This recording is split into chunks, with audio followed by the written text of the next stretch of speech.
Friday night football game of the regular season brings us to Commonwealth Stadium, Edmonton, as the Argos roll into town to face the Elks. Toronto heating up at just the right time. They've won 3 in a row. Edmonton, not so much. They start the season 0-7. They will miss the playoffs, but we get another look at Trey Ford tonight. Yeah, they went 0-7 before they made the decision to go with Trey Ford as the starter. That was in early August against Saskatchewan. He won that game, and then in the second start versus BC, had the lead when he was injured. McLeod Bethel-Thompson finished that game. His third win to make him 3-1 was last week versus Calgary. Cameron Dukes will start. He, of course, started the season for the Argos, went 4-4 out of the gate while Chad Kelly was serving his suspension, and one of those wins early was against Edmonton. Ryan Dinwiddie on the road this season, 3-5. Will not have to worry about that, at least to start the playoffs, as they will host the East semifinal. Jarius Jackson, is this his final game as interim head coach of the Edmonton Elks? Maybe something to prove for him in this game tonight. Toronto wants to come through this one healthy. Edmonton would like to finish the season on a high note. Herzlo on the return. Makes a pretty nice move. Gets it all the way out beyond the 40 to start this football game for the Toronto Argos. Yeah, Cameron Dukes will play for Chad Kelly tonight. He has completed 72% of his passes in that 4-4 start to the season. First 2 games were wins for Cameron Dukes coming out of training camp versus the BC Lions, and as I mentioned, the Edmonton Elks in game 2.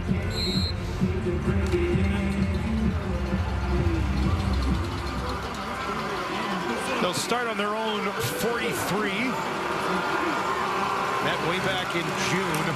39-36 Toronto victory.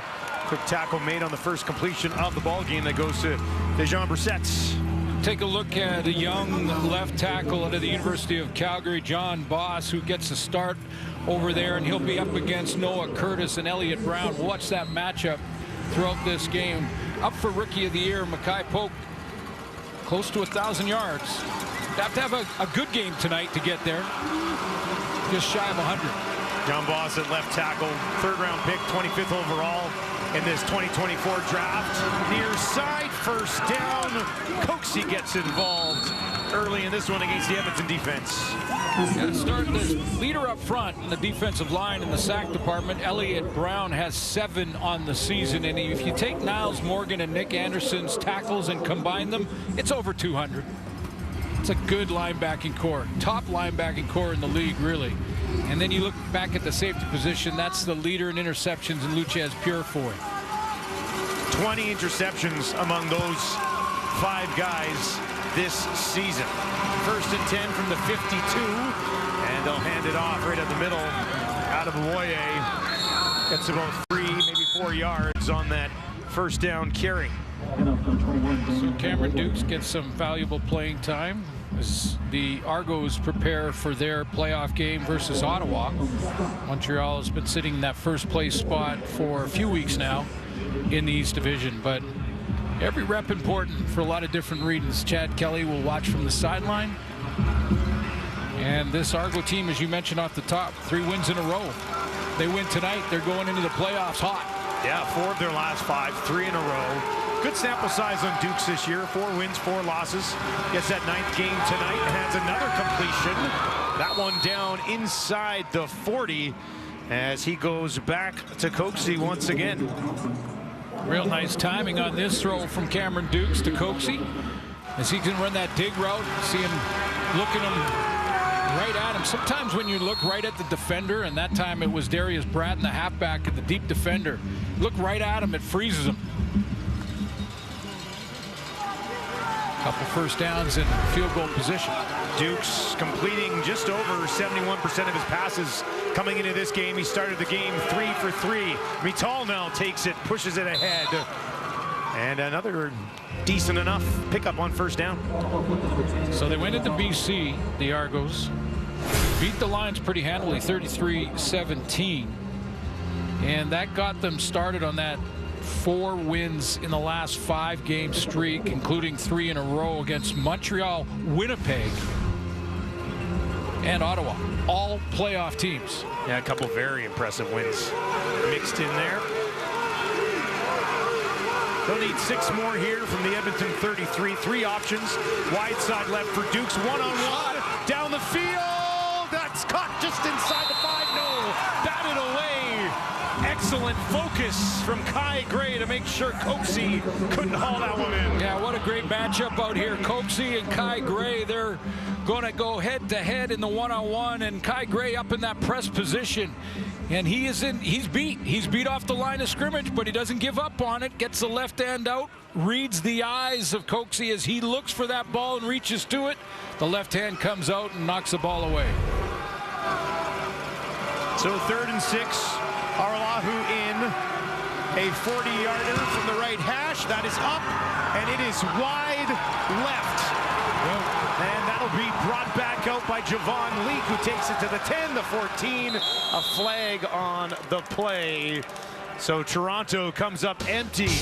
Rare miss from Arlahu, who's been excellent. Trey Ford, 3-1 on the season. Here's a look at his last game against Calgary. And take a look at that game. He leads the Elks to a win there, 23-18 in that one, completing a good high percentage of his passes from the pocket. But Trey Ford, one of the most elusive quarterbacks in the league, and those guys make it happen with his legs. In fact, the rushing aspect of this offense really exploded when Trey Ford got that first start back in August. He's completed 73% of his passes so far this season. They'll start it on the ground, right up the middle, 4 yards on that first down pickup.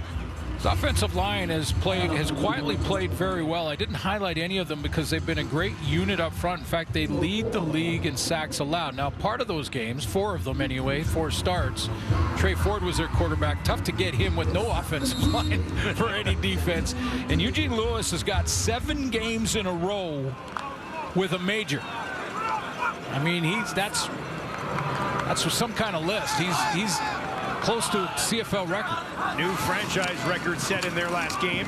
Quick completion out to the 15. That'll be enough for a first down as Tevin Jones gets involved early. I think one of the best defensive linemen in the league that maybe doesn't get enough pub is Florin Remilade, who for the Argos has 6 quarterback sacks. Ceresna leads the team, but Remilade seems to just wreck games for other offenses. Jack Cassar will get the start in the middle as they rest Winton McManus at middle linebacker, and Royce Metier, not necessarily what you want or draw up as a defensive coordinator, but he leads the team in tackles by a significant margin. He's got 78 on the season. Here's Ford on the run, out to his left, trying to himself, and he'll be pushed out of bounds just outside the 20, so makes something out of nothing there. So the only game that Trey Ford lost was against, as a start, was against the Winnipeg Blue Bombers. Lots of teams have lost to the Winnipeg Blue Bombers this year, and when you add up Trey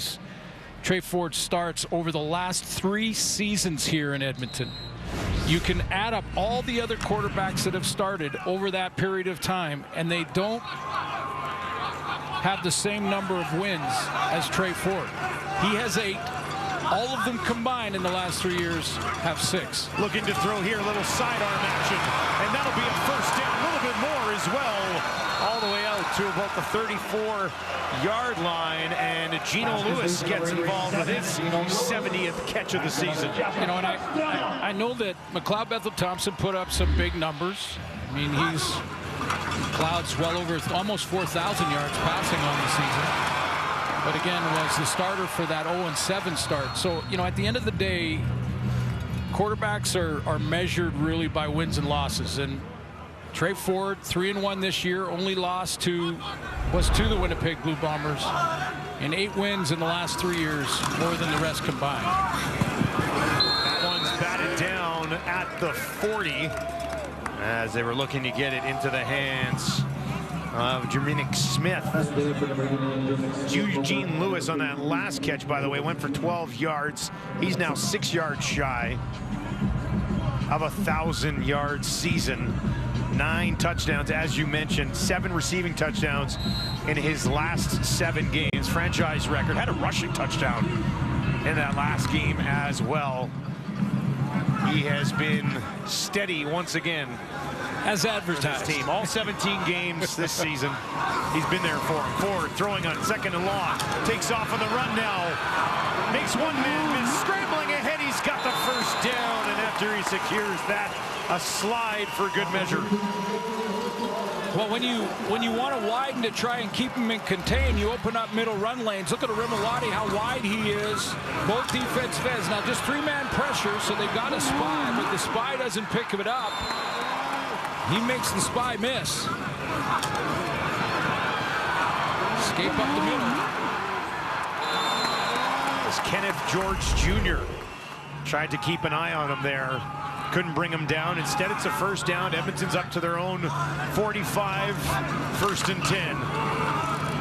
On the ground this time. Rankin waits, turns it back up. Picks up positive yardage, but likely just one. How about this team rushing the football? In early August to the end of September, that was about 8 games for Edmonton. They rushed for 1,400 yards over that time. That's 175 yards per game. It really started with Javon Leake against Saskatchewan. He had a big game with 3 touchdowns over at Mosaic, but you know, it coincided with the start for Trey Ford, who won that game against Saskatchewan, or got the win as a starter. 3 different running backs with over 500 yards. Ford in trouble again. Escapes down the field. Wide open. 1,000-yard season for Gino. Fights off one tackle at the 50 and lunges ahead. Nice play by the young quarterback out on the run. Yeah, and you know, it's a play that, I'm just going to say it, it's a play and a throw that not many guys can make at this level. I don't care what side of the border. It's hard to get outside and throw on the run like that. It pulls Eugene Lewis back to the football a little bit. He's running full speed and has to get that ball out there on that low curl with a guy right in his face. Tough throw to make. 30 yards already in this game for Lewis. Now they'll hand it off to Rankin. Pushes it ahead. Tried to get to the 40. Was drilled back at the 41. Rankin averaging 8.7 yards per carry this season. Yeah, 86 carries and 8 yards a carry. I mean, like, come on. That's crazy. Now, the leaders, and that's Brady Oliveira and William Stanback in BC, Brady Oliveira in Winnipeg, the leaders are, you know, up there at 200 carries. And Rankin has 86, but at 8 yards a carry. Wow. 86, still a bunch of carries. That average should go down as he gets the ball more. 2nd and 5, far side. Lewis again, and that'll be just short of a first down.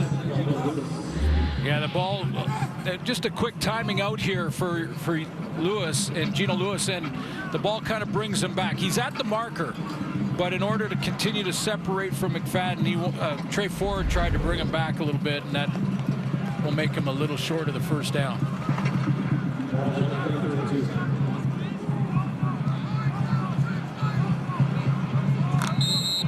I'd like to welcome our viewers joining us now on TSN 1 and 5 after a thrilling finish in that Ottawa-Hamilton game. Red Blacks wrap up their regular season with a victory. Far side, that's batted down on 3rd and 1. It'll be a turnover on downs. Kenneth George Jr.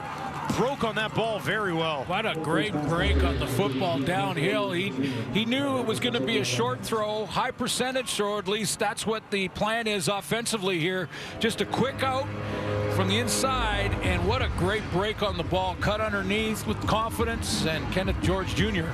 almost had himself a pick.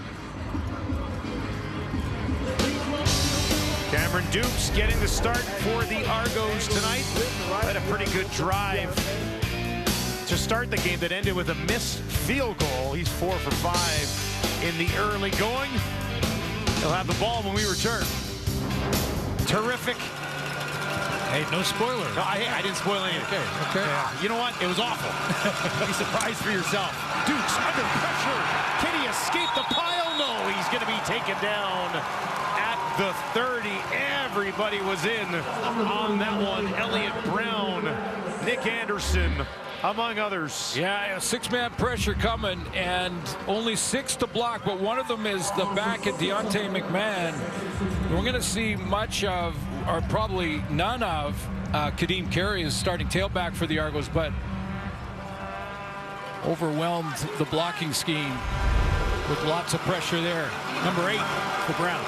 Team leading 8th sack of the season, as Suits mentioned. Dukes bouncing around the pocket, looking for something. Now he'll escape, has some space, looking for the first down, got it.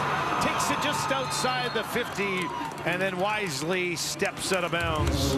He can run now. I mean, 55 carries for almost 300 yards coming into this game, and four touchdowns. I mean, that's when he was starting in that 4-4 start for the Argos, and showed us that he can use his legs and break down defense. There's a lot of talk about expected quarterback movement around the league this offseason. Dukes has put together half a season of game tape himself here, right? He's got some decent film. 4-4, making his 9th start. There's an injured Edmonton Elk down on the field just inside the 30. It's Noah Curtis. He's missed some time recently. Athletic therapists out there to chat with him. We will step away. Nice season for Curtis. 6 sacks out of Kaiser University. Word from the Argos. That most outstanding rookie, Mackay Polk. Boy, has he burst onto the scene this year. Yeah, I think he's in the conversation to win that award when you look at especially the back half of the season. I mean, 4 of his last 6 games over 100 yards receiving. He just seemed to get a little bit better every single game, and then at the turning point at the halfway mark around Labor Day, he just exploded with some 100-yard games. And Mackay Polk at, 23 years old, has got a great future. One of the number 1 targets for both Cameron Dukes and for Chad Kelly. But take a look at his, he's just 98 yards away from a 1,000-yard season. As a rookie, 23. Remember what you were doing when you were 23? A lot of what I was doing at 23, I can't remember, Suits. Don't say it out loud. Empty backfield here for Dukes, wide open near side, and that's going to be pushed ahead. There's a flag at the end of the play. Mital with his 2nd touch of the ball game. Might be a late hit on the quarterback. Major foul, roughing the passer. Edmonton number 97. 15-yard penalty, automatic first down. It's DeMarcus Christmas called for roughing the passer. Take a look at DeMarcus Christmas. It was an avoidable hit. Not a whole lot to it, but he could have avoided that contact after the ball was gone. After the penalty, this drive moves down to the Edmonton 33. Dukes has started the game 5 of 6, 4 receivers out to the right. They're going to run it to the left and tripped up and down. McMahon had a nice little burst there when he first got his hands on that ball, but got tripped as he cut to the middle. Well, he had a really nice cutback lane here because the blocking scheme is going this way, and he was going to make that cut back into the backside of the play, and then I think he tripped on his own man, on his teammate, because he had the block set up. Look at that lane that was available. One more man missed, but I think he tripped on his pulling tackle right there.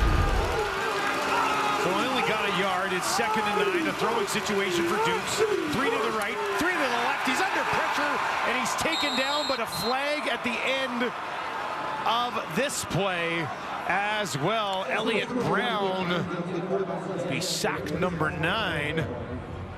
2nd of the game, but let's get the flag here. Major foul, roughing the passer. Edmonton number 41. 15-yard penalty, automatic first down. Well, there's a stunt here on the defensive line. Brown's on the outside. He's going to end up looping inside and hitting that gap right there.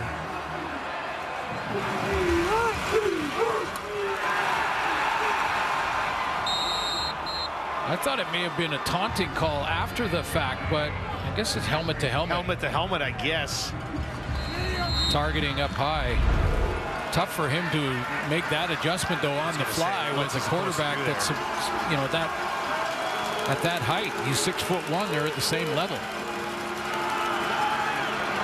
Dukes had it and went down awkwardly, didn't he? Yeah, something. Yeah, that was a non-contact injury. As he just faked to the flat and then took off up the middle and stopped immediately. He's gonna try, and then yeah.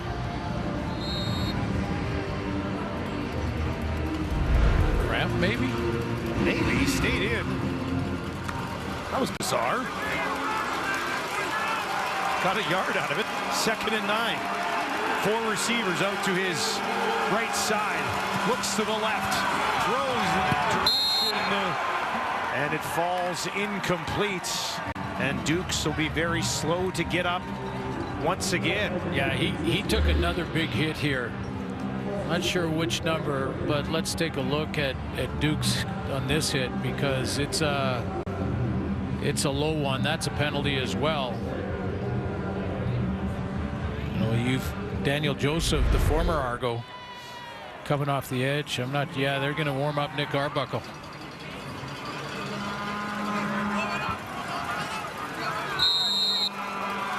Tough drive physically for Dukes. Araulahu missed earlier.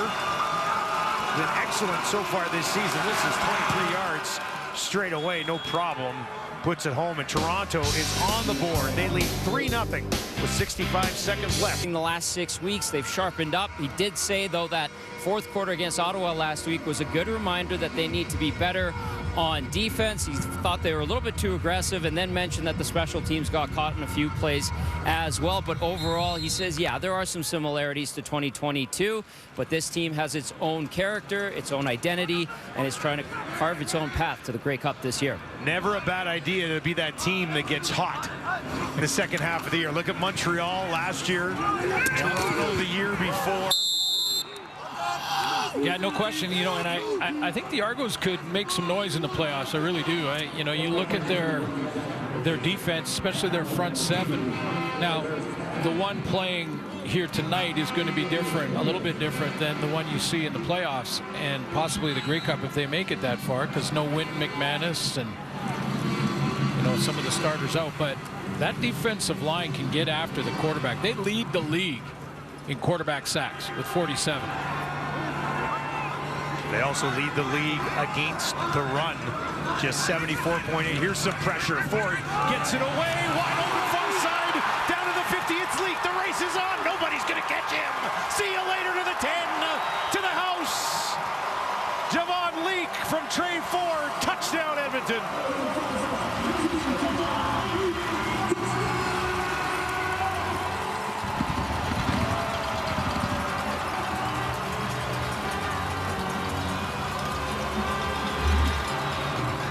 Nice play call offensively. Great recognition by Trey Ford to Javon Leak out of the backfield, uncovered.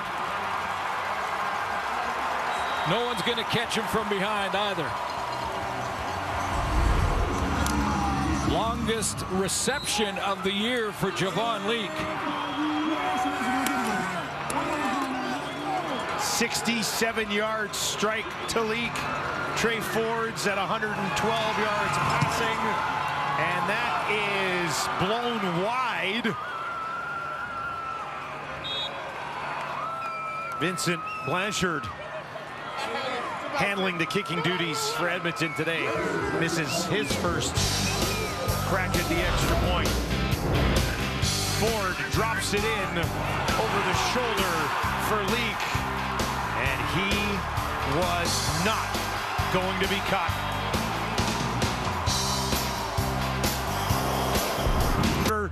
ends with a bang, a big touchdown strike to Javon Leake from Trey Ford. Yeah, concern for the Argos is the health of Cameron Dukes. We'll see how he took a couple of shots in that last series for the Argos offensively, finished with a field goal. But what a play by Trey Ford, recognizing the defense, using Gino Lewis as a decoy and finding Javon Leake down the field. Watch how Gino Lewis is going to draw attention here. This is the route combination. Lewis from that short side wideout position comes in and draws attention from the defense. Stop it here. So 2 defenders now moving up to try to cover Gino Lewis on the crossing route, and Javon Leake sneaks out of the backfield. The nice touch on the throw from Trey Ford, and goodbye. Edmonton leads 6-3. Nice return shaping up here all the way back to midfield. Jake Herslow puts them in a nice field position. Really good recognition for Trey Ford. I love the play call, though, to get Javon Leake out of the backfield as a receiver. But the recognition and the ball location, drop it in there so Javon Leake does not have to break stride. That's why he was able to outrun all the defensive angles, including Royce Metier coming from the safety spot, because he caught that in stride. No one was catching. Nick Arbuckle into the game at quarterback for Toronto as this drive starts in the Edmonton 52, and he'll be throwing right away. And that's up just outside the 45 as he finds Davaris Daniels, the veteran. Arbuckle got the 1 start against the Calgary Stampeders, got the win in that one back in August.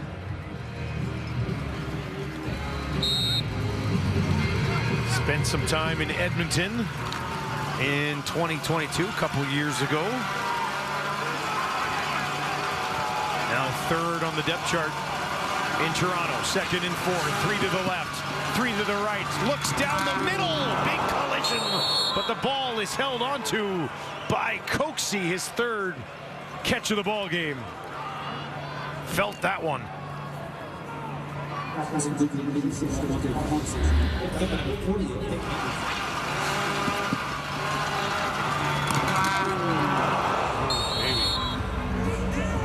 Gonna want this guy healthy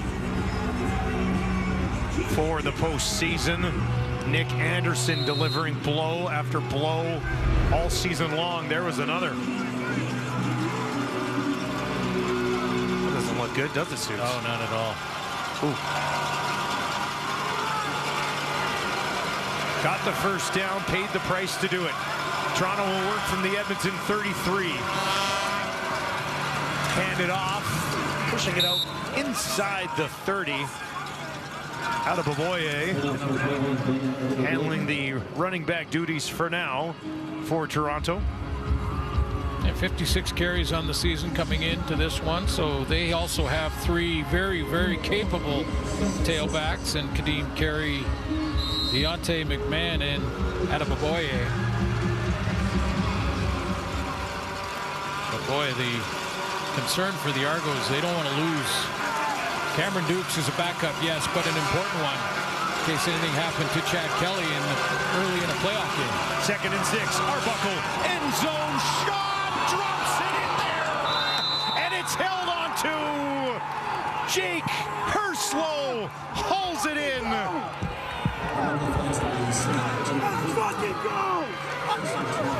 Out of Houston, last year spent some time with the Saskatchewan Roughriders, spent some time with the Seattle Seahawks before that, getting a chance to get some playing time in this game that doesn't change anything in the standings and then the playoff picture for the Argos, but an opportunity with Coxie out.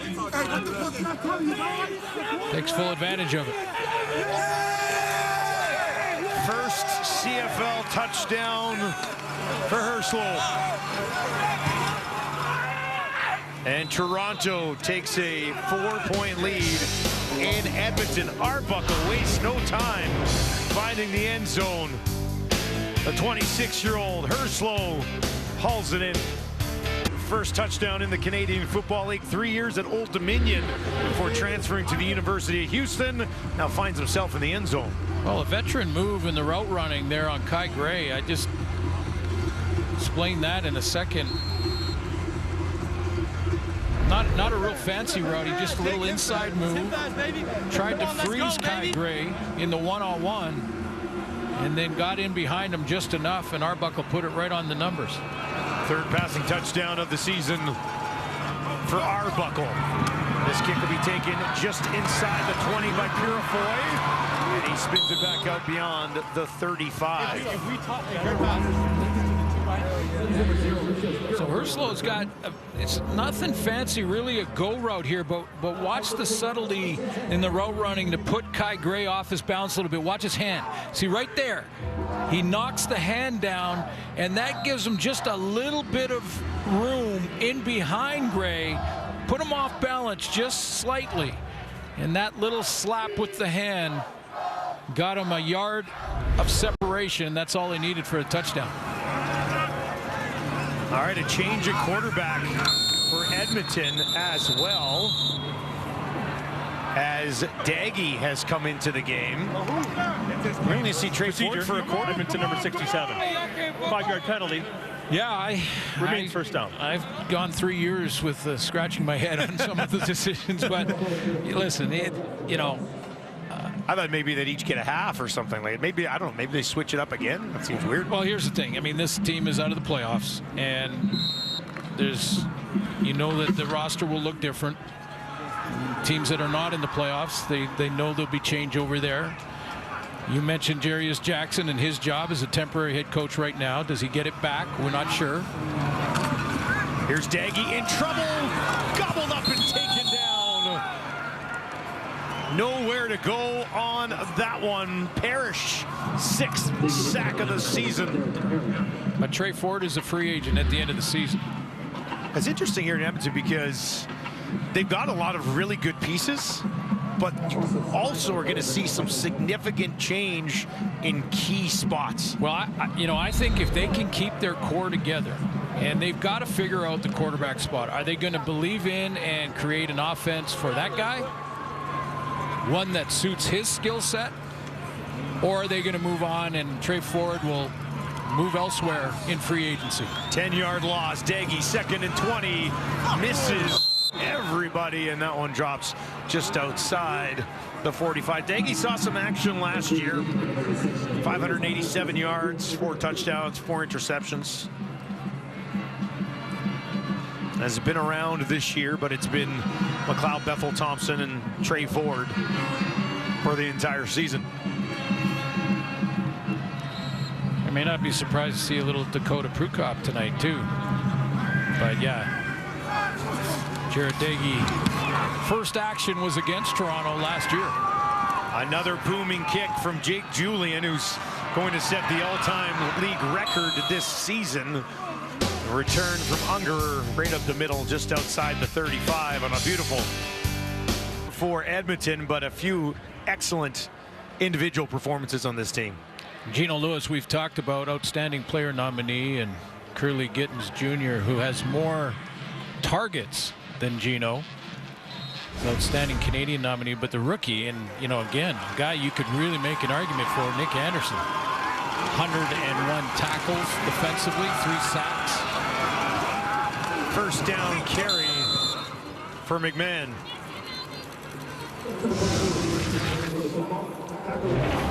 This is a guy that has just emerged. Him and Niles Morgan, they race to the football. They race each other to get to the football faster. Both over 100 yards in tackles. But Nick Anderson, he has the interception, 3 quarterback sacks. Team is improved in a big way against the run.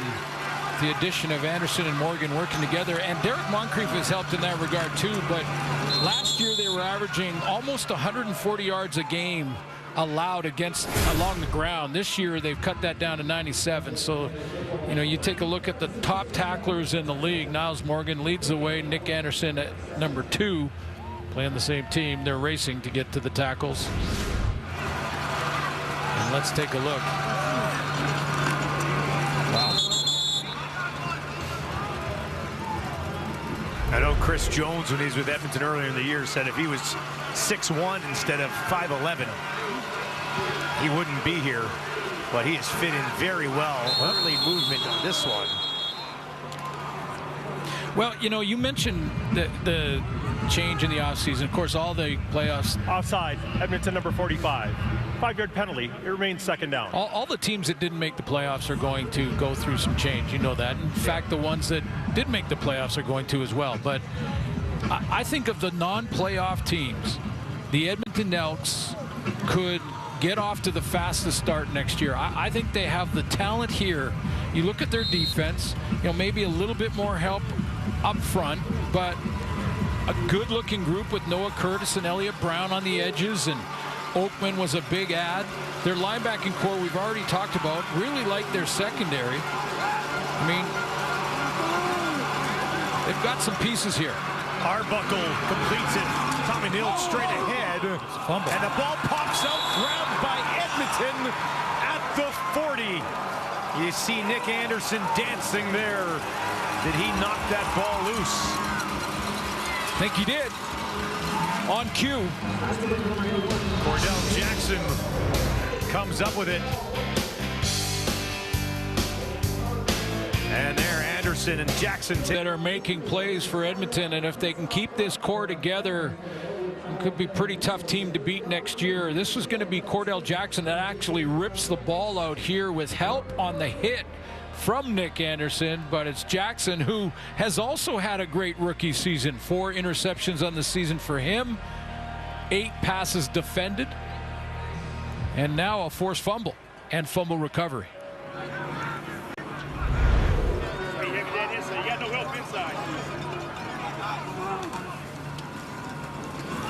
All right, so that'll be handed off to Rankin, and he takes it out on the far side.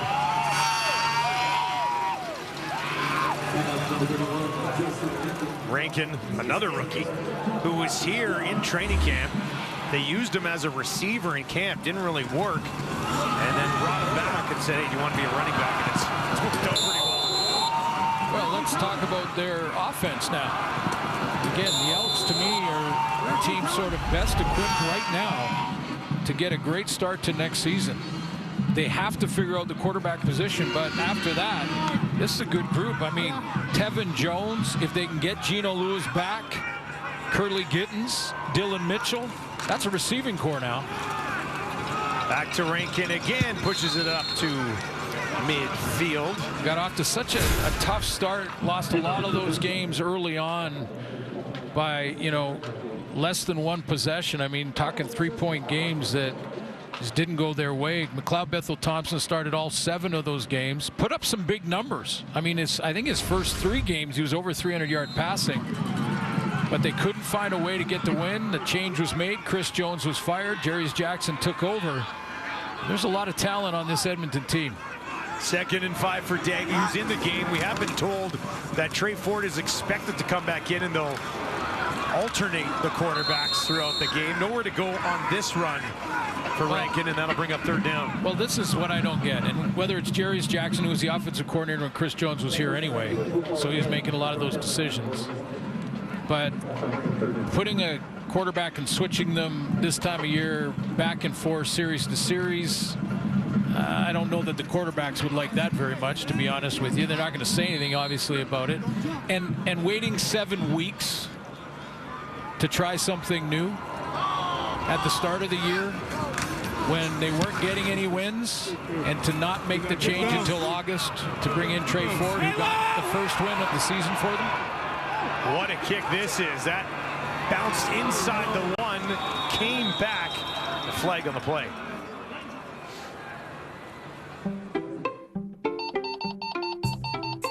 Shop over 1,000 new deals every week at Canadian Tire.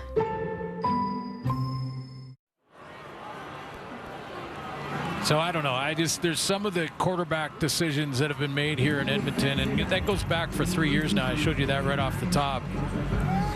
Just been a bit of a head scratcher in a lot of ways, but the future of the quarterback position has to be determined once a president is announced. Absolutely. Once a general manager is hired, once a coach is hired, then you figure out who your quarterback is going to be. That's how it should logistically make sense, right? Number 29. Yes. Number 29 was no yards. And 29, the free agent quarterback that will be, you know, I would hope would be in that conversation with them, no matter who those new guys are, or if they're the same guys, has got to be Trey Ford, who becomes a free agent, and he's going to wait. I'm sure he's going to wait. I'd wait. See what the coaching staff looks like. See what the head office looks like. But they've got to do it quickly, because there's going to be some interesting quarterbacks that may be moved around. I mean, the BC situation, very interesting between Vernon Adams and Nathan Rourke. You know, Davis Alexander in Montreal. I'm sure they would love to keep him, but I believe he is a free agent at the end of the season as well. So there's going to be, you know, a chance for some movement. And again, you add a quarterback that this team believes in, gets behind, and is, you know, has built an offense for them. They've got talent around them.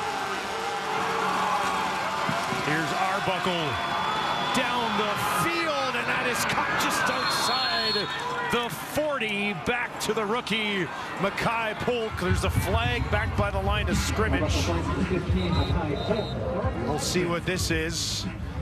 But Polk continues to do his thing very well. I think it's coming off the board. Although, well, they are moving it forward, moving the chain, so it'll be... After the play, 15-yard misconduct penalty against Toronto number 56. Be applied from where the ball went dead. It's first down. So the penalty takes a little of the gain away, but nice adjustment with the ball in the air for Mackay Polk here. Inside slot back, inside move, and then he has to adjust, come back, and flatten out his route to make the play.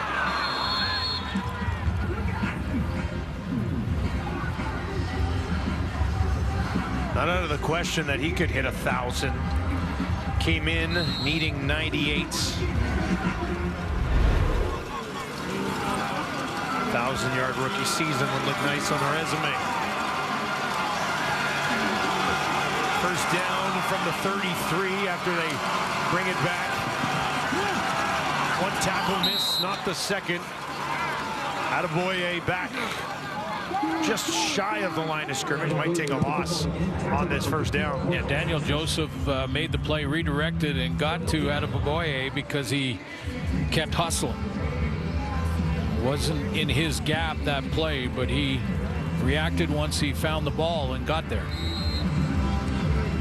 Attaboye makes him miss. That was an all-out blitz. There wasn't much in behind that. So 2nd and 10 for Arbuckle. 3 options out to his right. Looks over the middle. Throws down the far side of the field. And that is hauled in. A flag on the play as well. It's Polk again. And he takes it down inside the 40. Just throw it up for this guy. Pass interference. Edmonton number 24. Penalties decline. Is first down. Well, Edmonton's getting aggressive. They're getting up on the line of scrimmage, trying to play press. But if you're going to play press coverage, you better get your hands on some of these receivers or they'll go right by you. Darius Bratton got to make that jam inside of 5 yards and slow the receiver's progress. That's really easy to say. Edmonton number 0. And very tricky to do, especially when you can waggle to the line of scrimmage in the Canadian Football League. Another flag against Purifoy.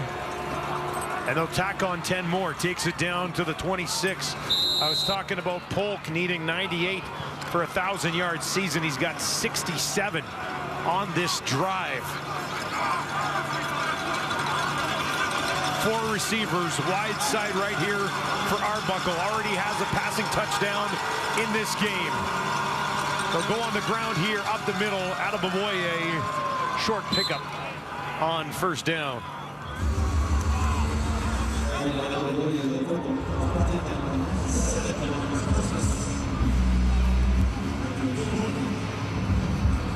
That'll set up a 2nd and 8 for Toronto. We said earlier, you just kind of want to come out of this game healthy. Well, they play next week against Ottawa. At home. Yep. East semifinal. The West semifinal location will be determined tomorrow. That one falls incomplete. incomplete, but there's a flag back behind the quarterback. It's going to be a hold against Toronto.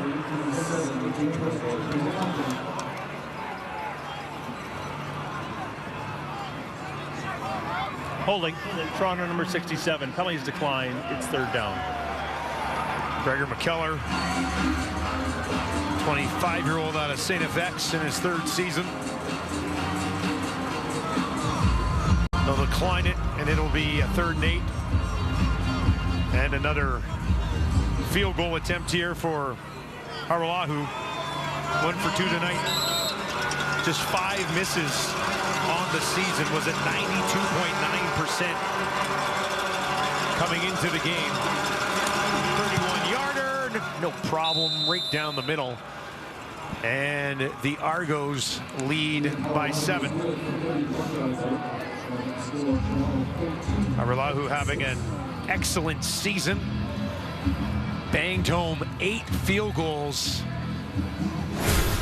in a game late last month, and on the verge of tying, possibly setting tonight, the franchise record. Yeah, Lance Chomick back in 1991, 55 field goals that season. So good on special teams, explosive with Chad Kelly and making every throw in the book. Can be explosive on offense with the #1 running game on offense in the league in the regular season. On the run here, Daggy tracked down from behind by Parrish after getting about 5 yards on first down. So what you're saying is Ottawa and Montreal might have to be worried about the Toronto. Well, I'm not saying worried. I'm just saying this team, I'd be a little worried. Yeah, this team's got some pieces. They lead 13-6 as we hit 3 minutes. Missed it earlier. Paul LaPolice is wearing quite the Sioux jacket. Milt likes it so much, he's going to get one himself to get it back to Edmonton. No, it wasn't the best. Sorry, Paul. Just share the jacket. Well, one guy gets it one night, the other guy gets it the other night. 2nd and 5 here for Edmonton on their own 45. 2.5 to play. Daggy trying to escape the pocket, and that is hauled in. There'll be enough for a first down. Good catch from the rookie Zach Mathis, who we're getting to see here late in the season. So you take a look at this Argo team. First of all, their defense, we've talked about. Their defensive line and front 7 led the league in sacks this year. I think they have one of the best middle linebackers in the game in Wynton McManus. Not playing in this one. He's dressed tonight, but not playing in this game. One of the top defenders in Deshaun Amos in the secondary. And, looking at their special teams, we talked about Haralahu, but you go beyond that. There's a lot of great returners in the Canadian Football League. Mario Alford and Saskatchewan comes to mind immediately, but I think that maybe the best one is Janarian Grant. Janarian Grant's got 3 punt return touchdowns this year and a kick return touchdown. He is a threat to take it the other way every single time you kick to him. Yeah, and it's not just that too. He leads the league in punt return average. So even when they get scored upon, I think he's 2nd in kick return average. So they get scored on, and he makes that return that gets him back to midfield. So the kicking game is there. The punting game certainly is. And with the big average, and then the return game is there. Defensive front 7 solid. Procedure, Edmonton 59. 5-yard penalty, it remains 2nd down. I'm not saying the other team should be scared. I don't think you get scared at this level, but I am saying that the Argos, they've got a lot of talent, and this team could take a run in the playoffs. They've won 4 of their last 5. If they can get it done in the second half here tonight, it would be 5 of 6 heading into the playoffs. It would be 6 and 3 in the second half of the season. And they have the 1 home playoff game against Ottawa next week. 7 and 2 at home this season. Here's Daggy, near side, looking for Dylan Mitchell. Can't hang on, and that'll bring up 3rd down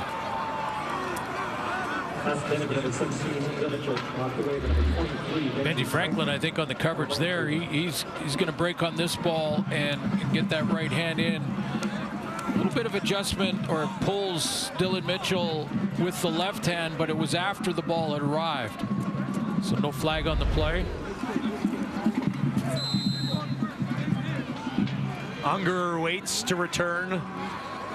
This kick from Jake Julian, averaging 54.1, smashing the previous record from John Ryan back in 2005 of just over 50 for the season. This will hang up there. Another monster kick.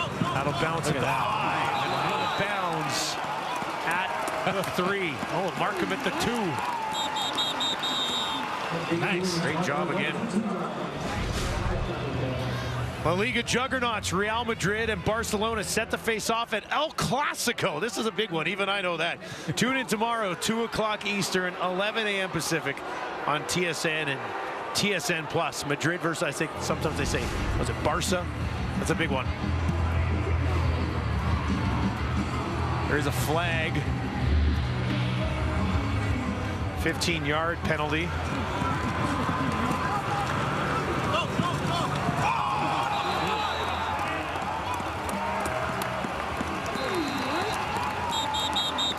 Will go against Roderick. I'll move him up to the 17 after a great kick from Julian. Pinned him down at the 2. Arbuckle on the run, now turns it upfield. Polk's got it again, and he takes it outside the 35. Kai Polk's going to get to 1,000. I mean, knock on wood, I don't want to jinx him by saying it just a little too early, but he's having himself a half here. Arbuckle threads the needle to get it in. A little close throw, but threads the needle to get it there. And Polk does a little bit of yak yards after the fact. 11 yards away from a 1,000-yard season for Mackay Polk. 1st and 10 here for Arbuckle. Pressure coming, steps up and around it. Now he's on the run. There's a hold as he guns it down the field to Herslow, but this one will be coming back. Holding. Toronto number 52. 10-yard penalty. Remains first down. Peter Nicastro, the center.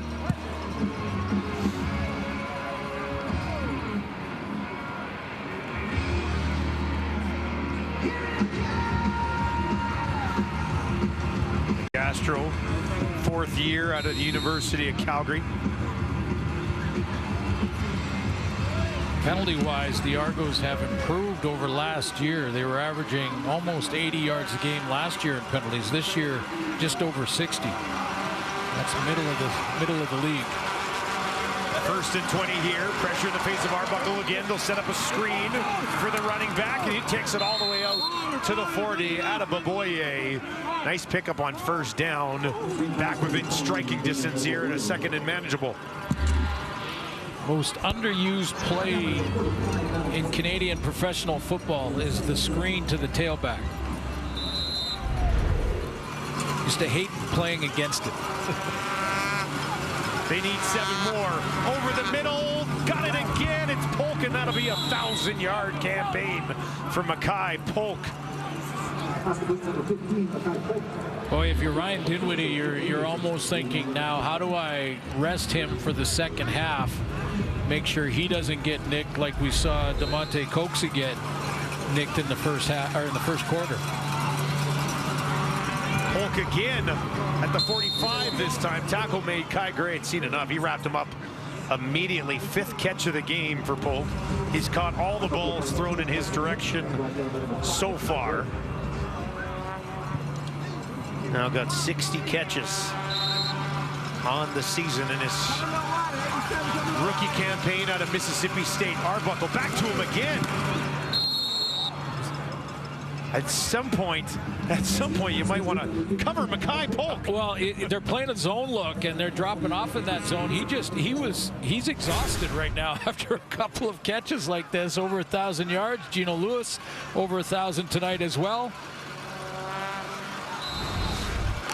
He barely got to that curl. Pressure this time. Holds up well down the field. Broken up and intercepted at the 15. That one bounces into the waiting arms of Darius Bratton, his 4th INT of the campaign.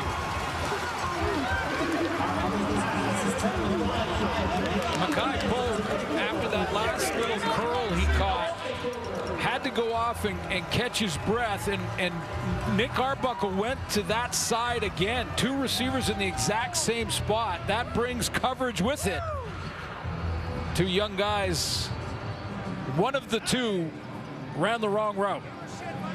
Tipped by Kai Gray right into his partner's hands. Darius Bratton came into the league together, have played together since they arrived, and Arbuckle saying those 2 receivers are not supposed to be that close together.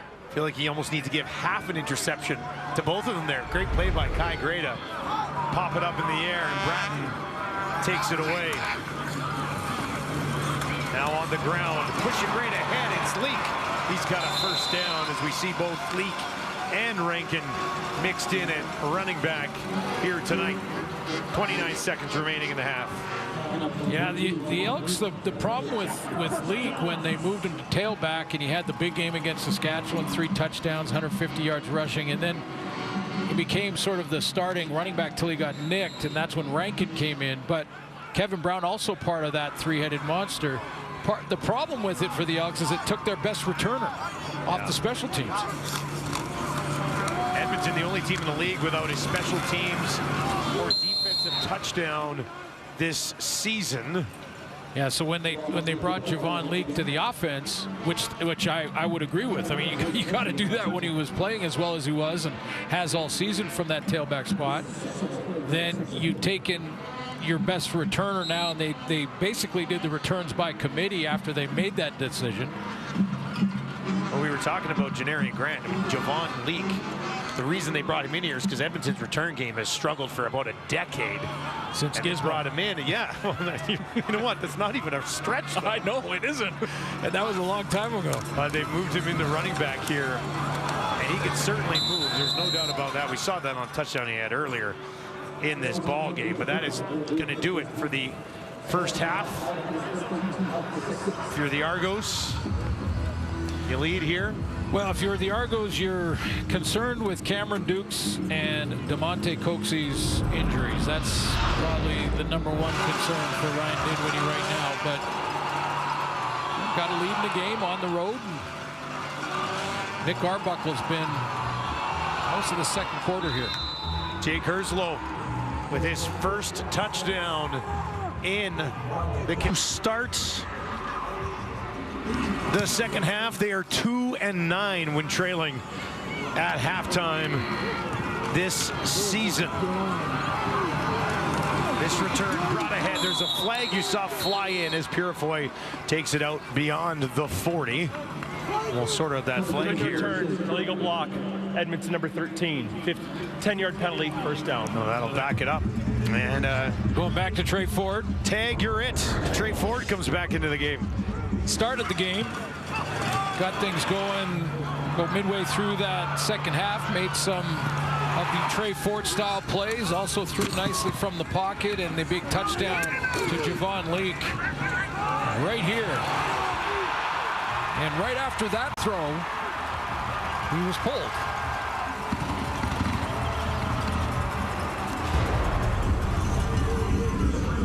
Why do you think the strategy is not just give him the first half and then give Daggy the second half and instead alternate quarters? My friend, there are questions sometimes that there's only one person that can answer that, and he's standing down on the Edmonton. I like to ask the hard-hitting stuff. Yeah. First and 10 from the Edmonton 9. They'll start it on the ground. Javon Leak, here he goes. He's to the 40, to the 50 midfield. Can they catch him? He'll go to the 30, still going. This would be an incredible start to the half, and they'll track him down at the 15. What a burst from Leak against his former club. He wanted that one big time.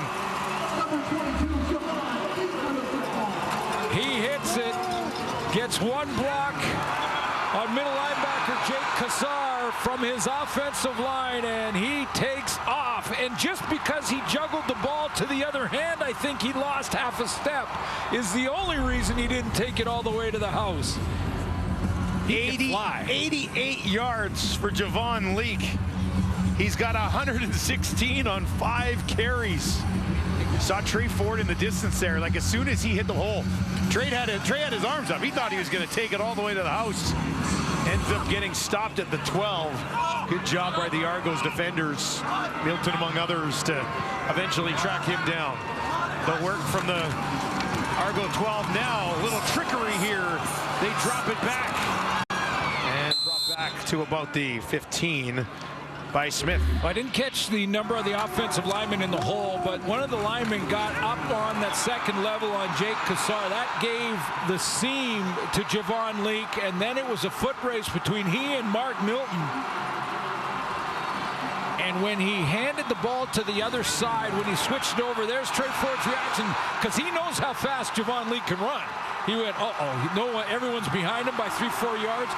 And then he passed the ball to the other side, which he had to protect it.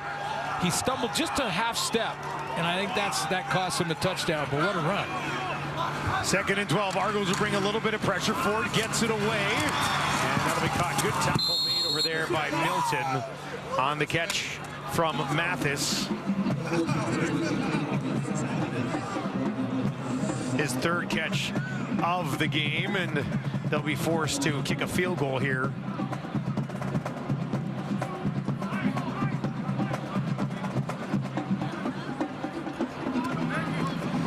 Blanchard is in at kicker today. Final game of the season off for Beatty. Blanchard won the Vanier in 2022 with Laval. 2nd team All-Canadian last year, 94.4%. Missed that extra point earlier in the game. 19-yard field goal attempt here for Blanchard. And that one is up and through. I'm getting some oxygen, partner. Javon Leake might need it too. 88 yards, and he gassed out at the end. What a run. Well, rookie Mackay Polk hit 1,000 yards in style this season, didn't he? Well, another 100-yard game in the first half. 122, 6 catches on 6 targets. So anytime that either Cameron Duke or Nick Arbuckle went to Polk, he made the catch. 122 in the first half. That's a season high for a game. And he did it in the first half. They'll start it on the ground here. And really nowhere to go for McMahon. Back to the line of scrimmage. Maybe a yard on the play. Purifoy was down at the line for the tackle. I think they may be resting Mackay Polk in this second half. Let some of these young guys get out there and get a little playing action. Well, you already saw Coxie get banged up in the first half. He's been watching on since. 2nd and 8 for Arbuckle. 3 to the left, 3 out to the right. He'll stay in the pocket. And Vital's got it. And he'll be stopped just shy of the first down, about half a yard short of what he needed. Yeah, these reps are important, and we've talked many times about it's important for the guy, obviously the player, to get the reps. But the coaches are also thinking about if something happened early in a playoff game, the more playing experience that some of the young guys have, the better off we are. I mean, that includes Nick Arbuckle, even though he's 3 on the depth chart, but and a veteran in the league.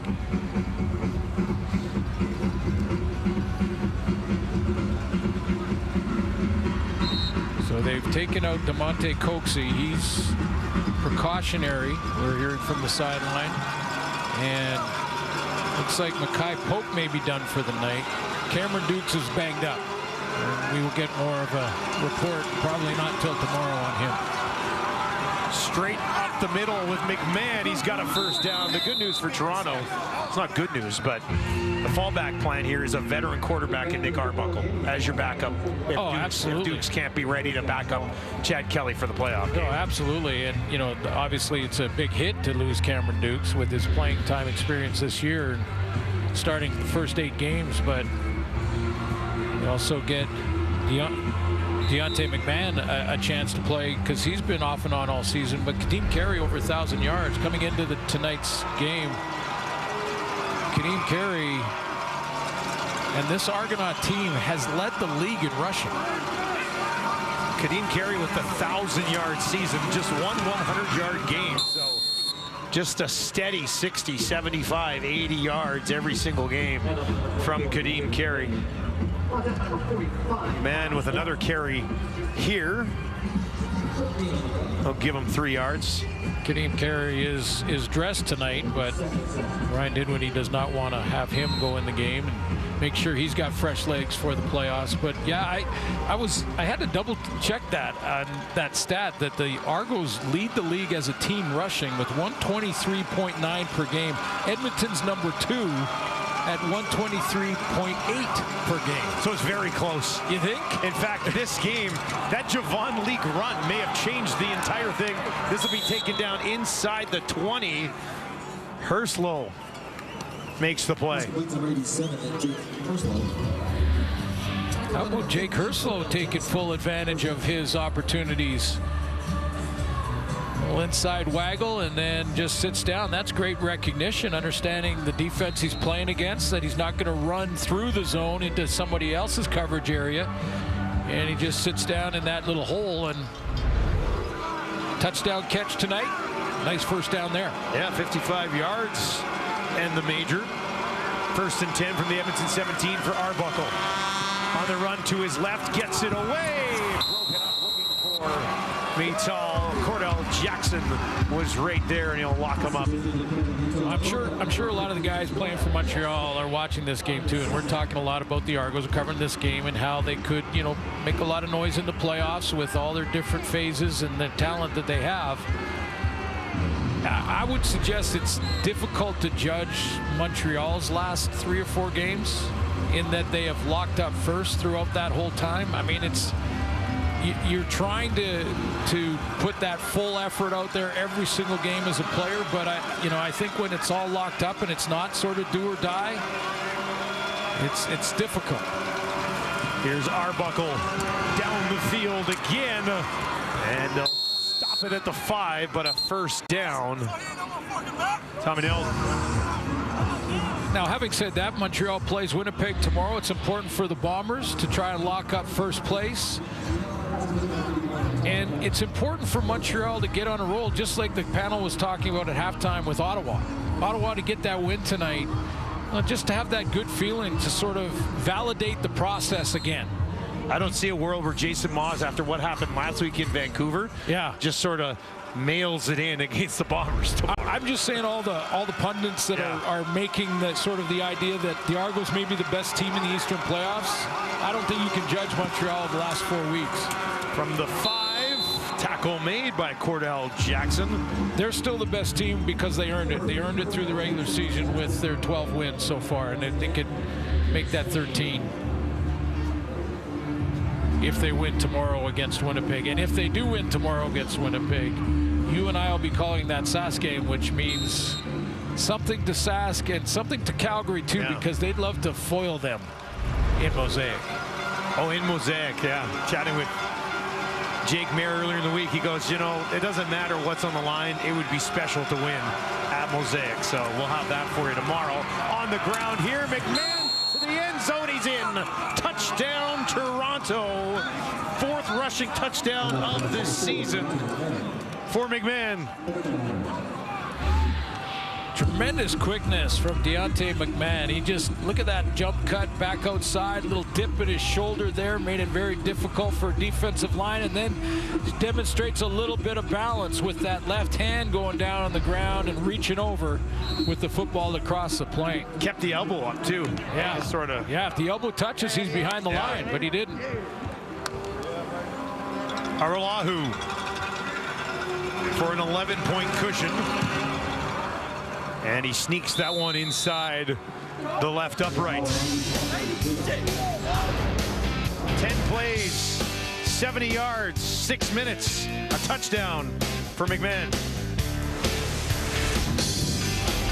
Yeah, that's how you want to wrap up the regular season. A tie. Well, What are those guys again? I believe they're called Teletubbies. Well, you have, but I don't know the individual names. Okay. No, my kids are great. We totally avoided Teletubbies. Nice. It was, yeah. You Javon leaked it. You just made a miss and took off. Here goes Purifoy. Tracked down. Taken down by Hergot. Friday Night Football rolls on. Well, that's the Thriller dance because it's Halloween next week. Well, earlier tonight, Eugene Lewis hit 1,000 yards for the season. Was at 982 coming in, and some fine work. Team leading 9 receiving touchdowns for Gino. And he's been efficient. It didn't matter if it was MBT or Trey Ford in at quarterback. Yeah, and got off to a slow start, too. Really. At the beginning of the year, he did, yeah. Yeah. They'll work from the 33. Ford. Say that's incomplete. Came in a little bit low for Mitchell. First 100-yard game for Gino Lewis this year was Labor Day versus Calgary. So he got off to a slow start, but just caught fire. And you're right, it didn't matter who was playing quarterback at the time. And that's the record that he's looking at. I mean, Terry Evisham at 10, probably out of reach, but he can get to 8. He needs one tonight. He already has the Edmonton record sent by Tom Scott back in 1982. 2nd and 10 for Ford. Far side, and that one in and out of the hands of the man we were just talking about, Eugene Lewis. Yeah, you don't see that very often at all. That was very catchable for 87. Like Trey Ford actually threw him open, got him close to that sideline, got the separation right through his hands. Played all 18 games for Edmonton this year, managed to stay healthy. Julian booms away another one. This one end over end, and that's going to take an awkward bounce just outside the 40.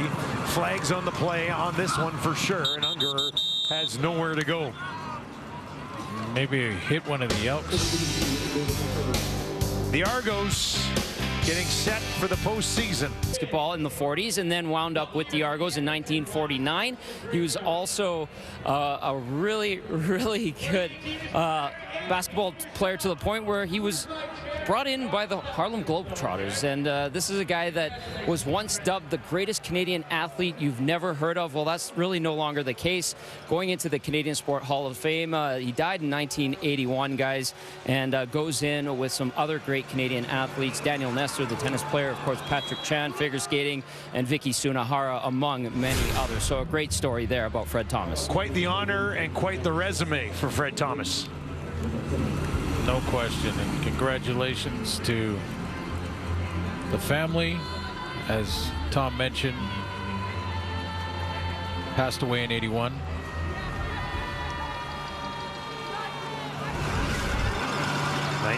'49 with the Argos. 2nd and 10 from the 46 for Arbuckle, and that is broken up nicely there by Anderson, as that was a pretty well thrown ball into Brissett. Well, this is the other part of Nick Anderson's game that he doesn't get enough credit for. He can wall off. I mean, he can play this coverage where he walls off a receiver. Basically, he wants to take the inside away, and if the receiver tries to cross his face there and get inside like Brissett did, he has to go through Nick Anderson to get there. So 3rd and 10. Haggerty will kick it away. Stands just outside his own 30, lets it fly from the 35.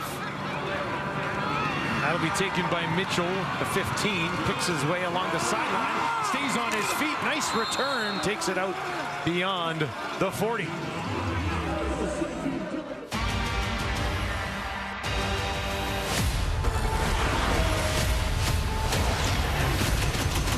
Venom, The Last Dance.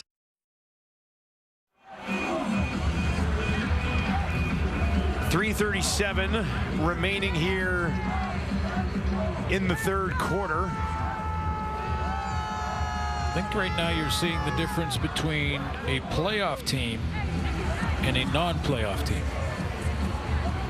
Just in the execution in this football game, regardless of who's playing. You know, and the non-playoff team has made some plays, a long one to Javon Leake, and, you know, there's been some plays, but they've also committed 11 fouls for 105 yards versus 2 penalties for the Argos for 25 yards.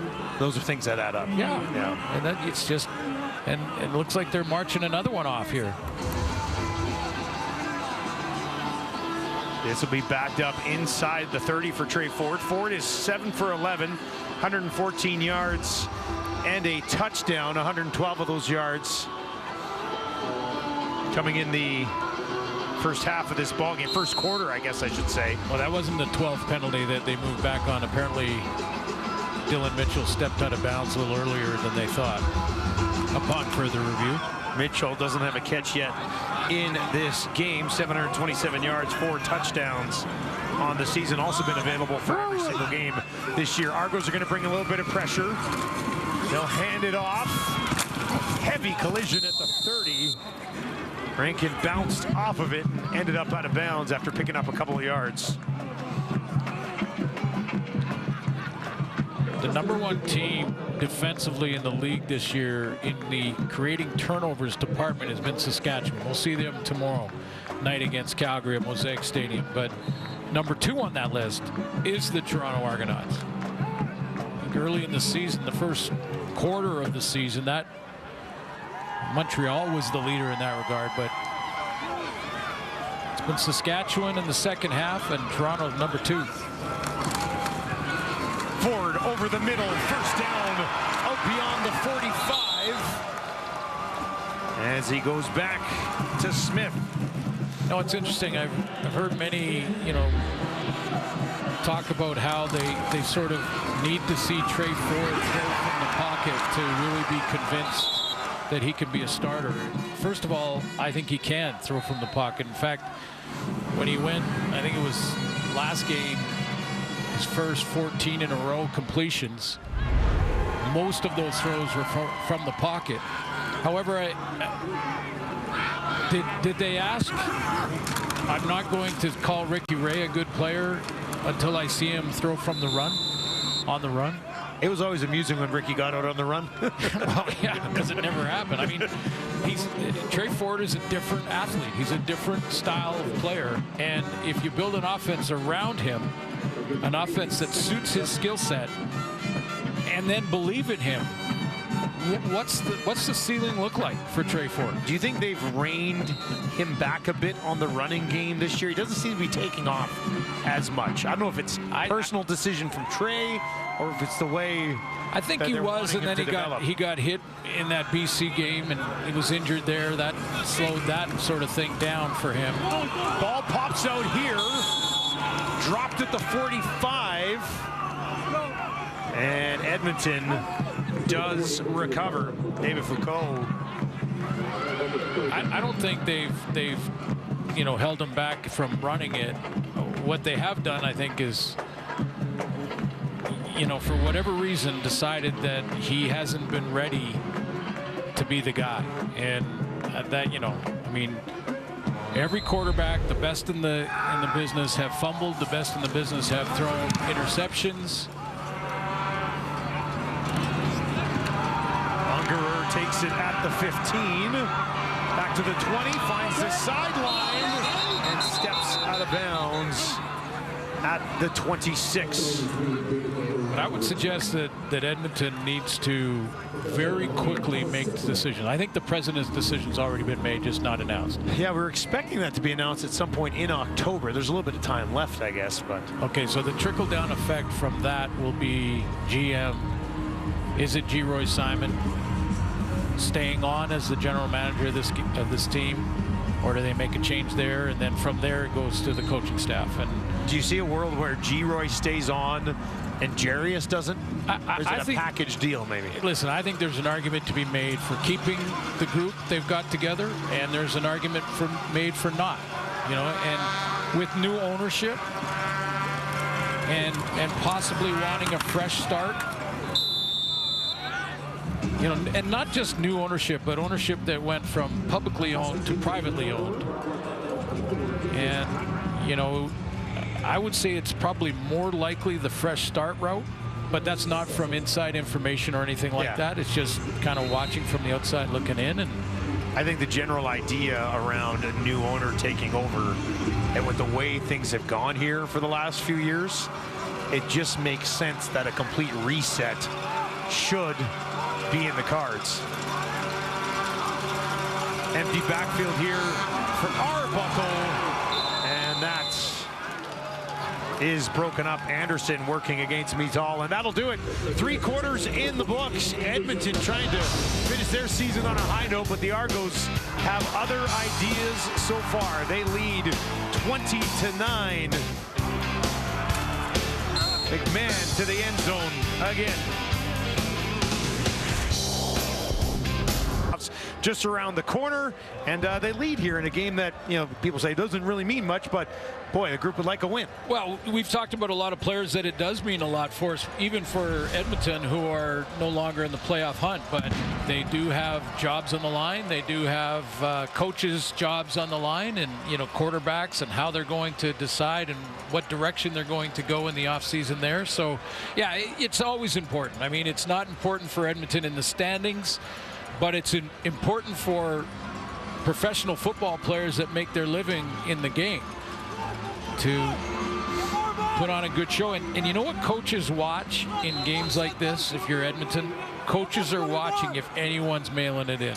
They go back and they look at the film, and they make sure defenders on the backside are hustling to the ball.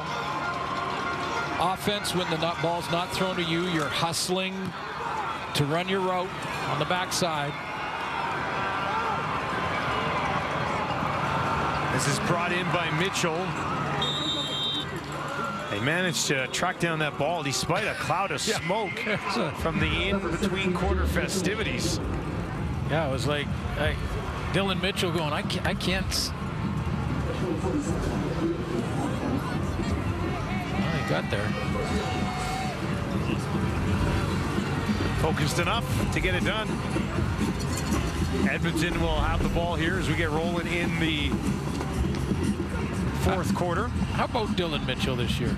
You know, like a good year. You know, a good solid year. 87 targets coming in, 58 catches, 727 yards. You know, he had the sophomore jinx year. Yeah. Comes back with a good solid year. Oh, the ball's in the flight. Legal interference.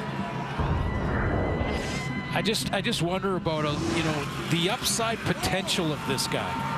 And I'm not sure that upside potential has been realized just yet. Now, you know, a lot of that could be that there's a lot of good targets like Geno Lewis and things like that. You only have one football, and again, quarterback changes and inconsistency at times there could be part of it, but the skill set is there. Yeah, exactly. Yeah. The skill set is there, and the upside is there.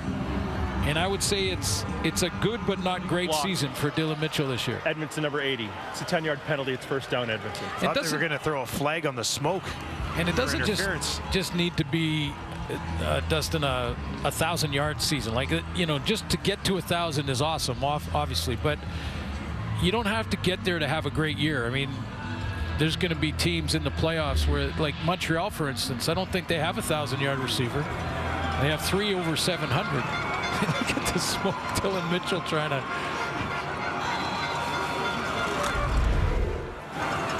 Trey Ford remains in the game. First and 10 from the Edmonton 14. They'll start on the ground, up the middle. And the big question here, especially for a lot of Elks fans in attendance throughout the season. We want Trey chance and things along those lines. Could this be the final quarter of football for Trey Ford as a member of the Edmonton Elks? Yeah, and you know, my guess would be yes, it could be. And a lot of what happens with the coaching staff and the management, how they quickly they can make those decisions, and then how quickly they can communicate with Trey. And is Jarius Jackson or a new head coach going to commit to him as the guy? 2nd and 8. Ford escapes, takes off, looking for the first down. Got it with a little bit more. Spins his way out beyond the 35. And Trey Ford with his longest carry of the night.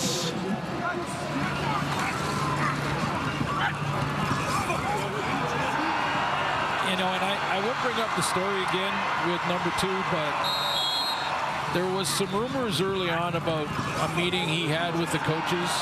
And I'll just say that a lot of people have the wrong impression of that meeting. And we'll just leave it at that. Second longest carry of the season for Ford. Goes for 22 yards. Had a 23-yard scamper earlier in the season. They worked from the 38 this time to his running back. Maybe a yard. Tackle made. Brinkman in on it for the Argos.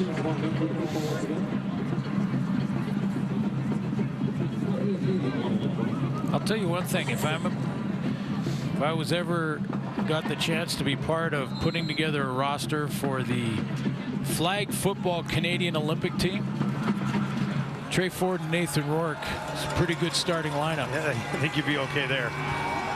Imagine flag football with number 2 trying to get his flag. Yeah, good luck.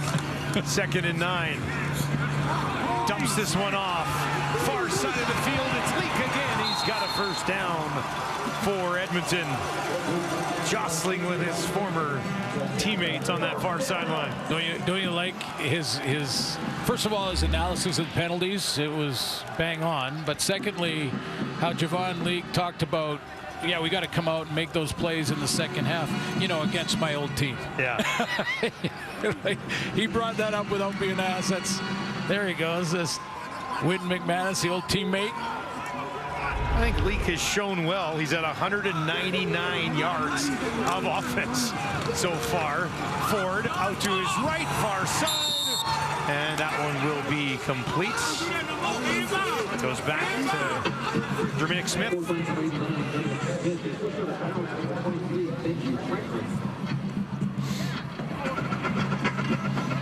Yeah, Leak 80 through the air with a touchdown, 119 yards on the ground as well in his new club here in Edmonton.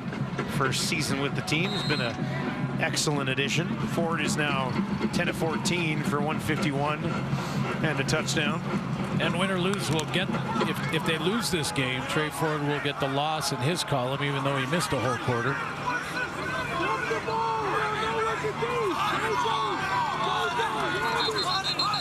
And whistles before it goes. Timeout. It's interesting because last year, heading into the offseason, there was some positive momentum with Ford at quarterback. You think? He was the most outstanding Canadian and most outstanding player nominee for the team.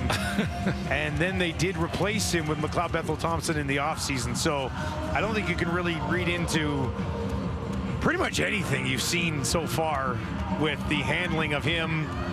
MBT you see on the sidelines. Yeah, and I decision makers coming. So yeah, and I like that decision when, you know, Chris Jones and the staff decided to go out and sign McLeod Bethel-Thompson. However, my first impression of that signing was bring in a veteran like McLeod Bethel-Thompson to mentor and be the number 2 as you build an offense around this guy who probably saved your job last year, because they were 0-9 to start the season with Taylor Cornelius. 2nd and 3 here. Hand it off again. First down again. Staying on his feet and pushing ahead for a little bit more. Javon Leak, season high 169 earlier in the year. And he is over 120 here tonight. Yeah, and in no ways is 22 mailing it in a game that doesn't matter in the standings for him. Every game, or every run, little extra effort, another yard or 2 after contact. Last chance to make an impression on whoever will be calling the shots. On the run here is Ford, down to the 40, to the 20, and a roar from the crowd as he takes it inside the 15. Well, the Argos loaded up the line of scrimmage, and not many quarterbacks can escape outside, especially when your defensive end is so wide. Look how wide the end is here, and Ford gets out and around it with all of the linebacking core and the full blitz. He gets outside with that little play action, and away he goes.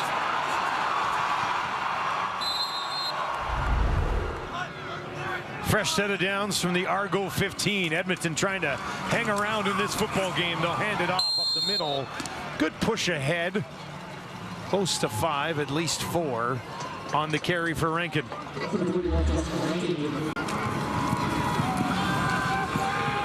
Just staring down that play action run off the edge. And how about the acceleration in the open field? Ford's at 65 yards. As a team, well over 200 against a defense that only allows sub 80. Ford down to the 5. Tevin Jones has the first down, tackled on the play by D'Arcangelo. How about his second half of the season? Tevin Jones just erupting on the scene. Started out against his old team versus Saskatchewan about 10 games ago, where he had a couple of touchdowns. Big game on Labor Day with a couple of touchdowns.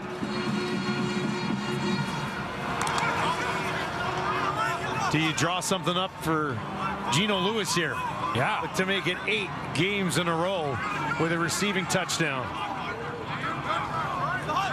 At the top of your screen, 1st and goal from the 5. Ford looks that way, throws that way, but it's broken up, batted away as he tried to get him 8. A smile from Gino there. I would suggest that that's exactly what they were thinking.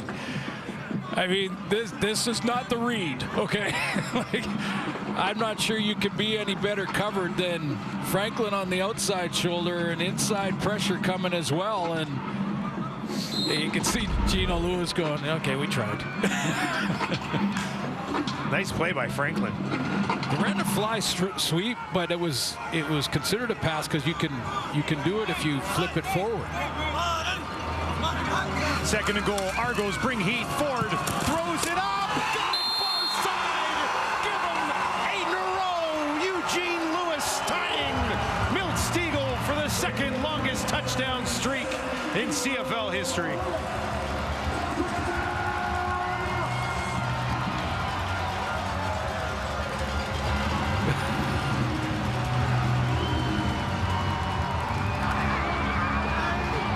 How long did they work on that in practice? Back shoulder fade, 2 throws in a row. Clearly, Trey Ford wanted to get Gino Lewis 8 in 8 games. And they got it done. And it's a 1-possession game. His 10th receiving touchdown of the year. 8 in the last 8. Caps off an 11-play, 96-yard drive. 2nd passing touchdown of the game for Trey Ford, and they will go for 2 to make it a 3-point ball game.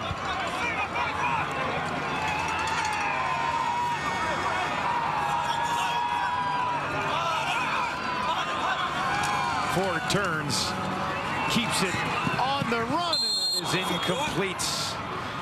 Over the head of Smith and a little bit too far ahead of Eugene Lewis. Well, Milt Stiegel has company. 8 games in a row, a receiving touchdown for 87.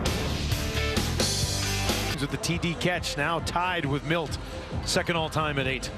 I think Milt will have a problem with us moving him below, even though they're tied. Look at the hands, active hands from Gino Lewis here, not just at the line of scrimmage, but also when the ball's about to arrive. Just enough to subtly push Benzie Franklin his hands down and get him out of the way. Little subtle push, and then that back shoulder catch.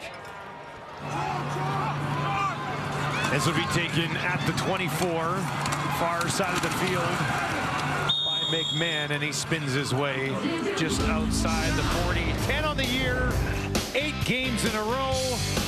And the dance to boot. Thriller? No? No, I don't think so.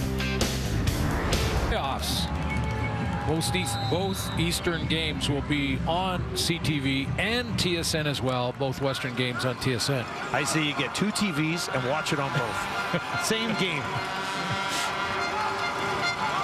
Toronto starts here on their own 41.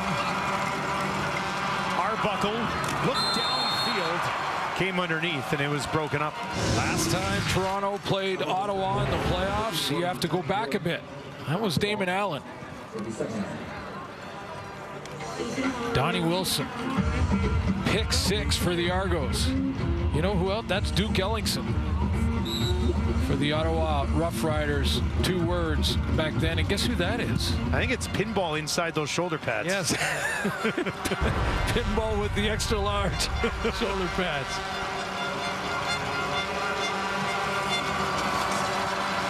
Arbuckle dumps it off. Nice little sidestep there from McMahon, and then slashing in. Cordell Jackson said his name quite a bit tonight. And in the house, a couple of former star players, both in Mookie Mitchell to the right here in Edmonton and Toronto. But Pinball Clemens. And such a perfect nickname, because no matter how many times you hit him, he'd bounce off and bounce around. It's an all-time nickname. Oh, it is all-time. All-time nickname. Polite guy. He asked me at halftime if he could have a pop from the cooler over there. Do you think it's okay if I have one of these? Yes. Yeah. Yes, Pinball. I think it's okay. Yes. It's taken at the 10. Mitchell stays on his feet. First time, not the second time. They'll come in and gang tackle him after that. Edmonton gets the ball back, trying to end their season on a high note. Down by 5.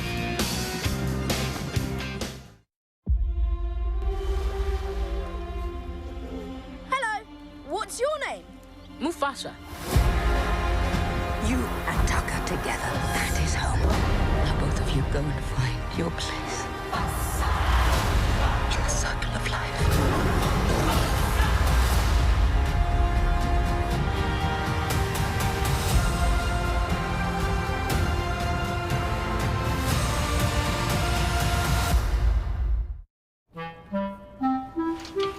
If you're sharing a hotel room with friends, you're also sharing a bathroom and a mirror, a tiny hairdryer, and an outlet and a tiny counter.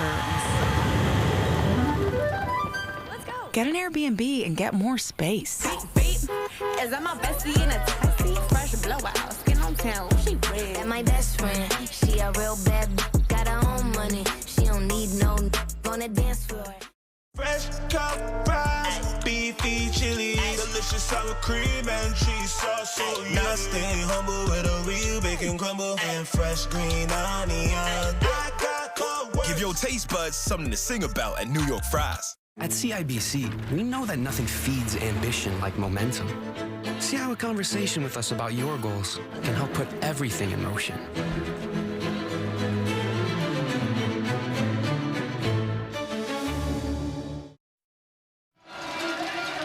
Oh, Jarius Jackson, is he coaching in his last game as head coach of Edmonton?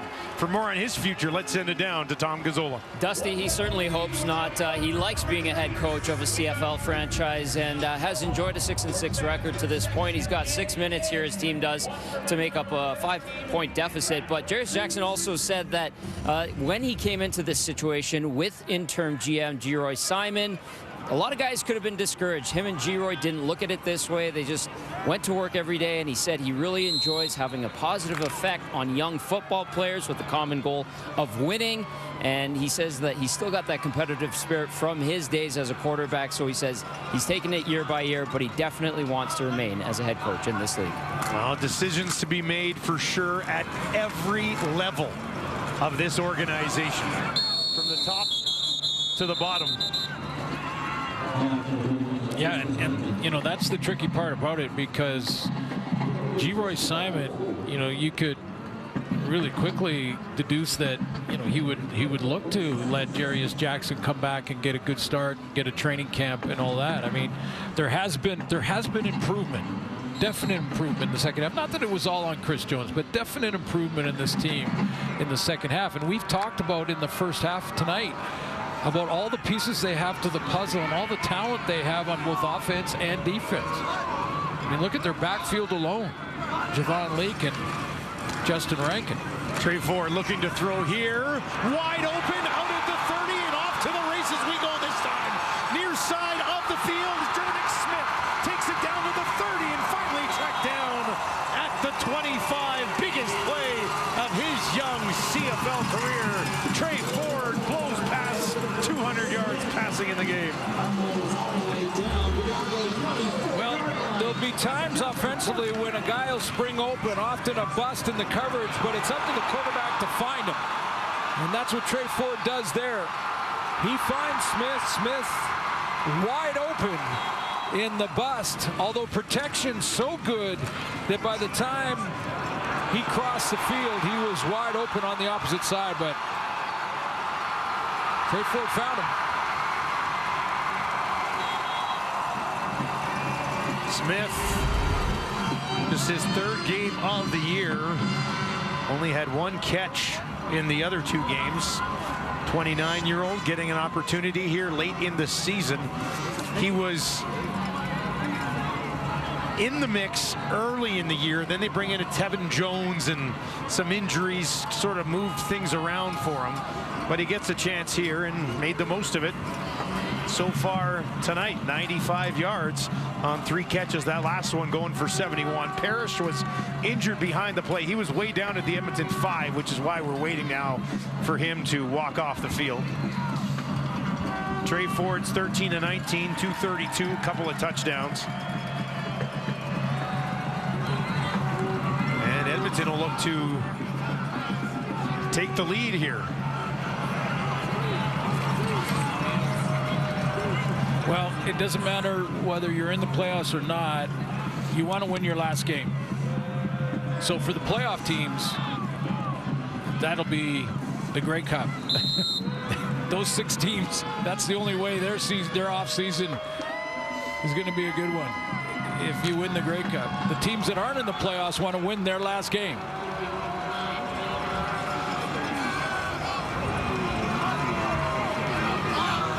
Tevin Jones will slide in behind his quarterback, now to the left, to the end zone. Ford thought about it. Now he's going to take off on the run. Gets to the far side, down to the 20, inside the 15. A first down for the Elks. You know, and if you are, whether it's here or another club in the league, if you are going to build an offense around Trey Ford, this will be part of it, a big part of it. His ability to scramble, his ability to run, the RPO type game, and then you just got to continue to work with the young Ford in making sure he gets out of bounds or hook slides, because this is a big part, an important part of his game. Almost impossible to track down, especially for big defensive linemen. First and goal from the Argo 10. Can Edmonton finish a drive here and take the lead? They'll hand it off to the 10, down to the 5, pushing towards the end zone, and he's in. Touchdown Elks. Justin Rankin has his 5th rushing TD of the season. Edmonton leads 21-20. And will likely go for 2 to make it a 3-point game. Take a look at the blocking up front. Left side, nice job opening up that hole with a pulling guard coming through the hole, and good blocking up front for Justin Rankin. Rankin following Grohovic all the way to the end zone. Can they make it a 3-point game? They tried to go for 2 last time. Incomplete pass. Dylan Mitchell at the top of your screen. Geno Lewis one-on-one at the bottom against Benji Franklin. Ford over the middle, back of the end zone, got him.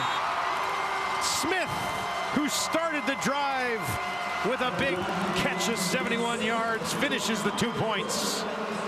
And Edmonton leads 23-20 with 3:14 left. Yeah, this wasn't a short half-field drive. This was a long drive of 98 yards, but it only took 4 plays. Because Jermaine Smith with the big run over 70 yards here, wide open against the busted coverage for the Argos. Trey Ford got involved getting his legs going and taking off through the B-gap between the guard and the tackle for a big gain and a first down, a rank and run for the touchdown. 4 plays, 98 yards, 2 minutes, and the Elks have the lead. Edmonton won 2 of their last 5. Had things going well. They'd won 5 of 6. And then they played Winnipeg back-to-back, dropped them both. Lost to the Riders, beat Calgary to complete the season sweep of the Stamps. And now we'll look to wrap up here with a win, which would give them a 5-4 record in their last 9 and 7-4 in their last 11 if they can seal this one away. Well, that's what I mean, you know, improvement. There's definitely been improvement, and that's the argument for the return of Jarius Jackson. It's a good point. Jarius Jackson can go to whoever becomes president or GM and say, I was 7-4 in my last 11 games. If they close. Long way to go in this one. Here's McMahon on the return. Sidestep that last tackler before being taken down.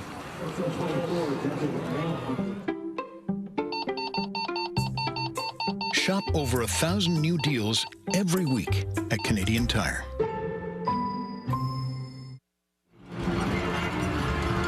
Nick Arbuckle gets the ball. Looking to lead a game-tying or game-winning drive here. Argos have been outscored 39-0 in their last 2 fourth quarters. 25 against Ottawa, 14 here. Can they close this one? Starts on their own 37. Arbuckle gets that one away quickly, all the way up to the 50. Big chunk of what they need for Brissett. Took a big hit from Kai Gray to give him the catch. Rolling on the field, is it incomplete? Saying incomplete. They're going to say it's incomplete. It was 2nd and 10 when we return.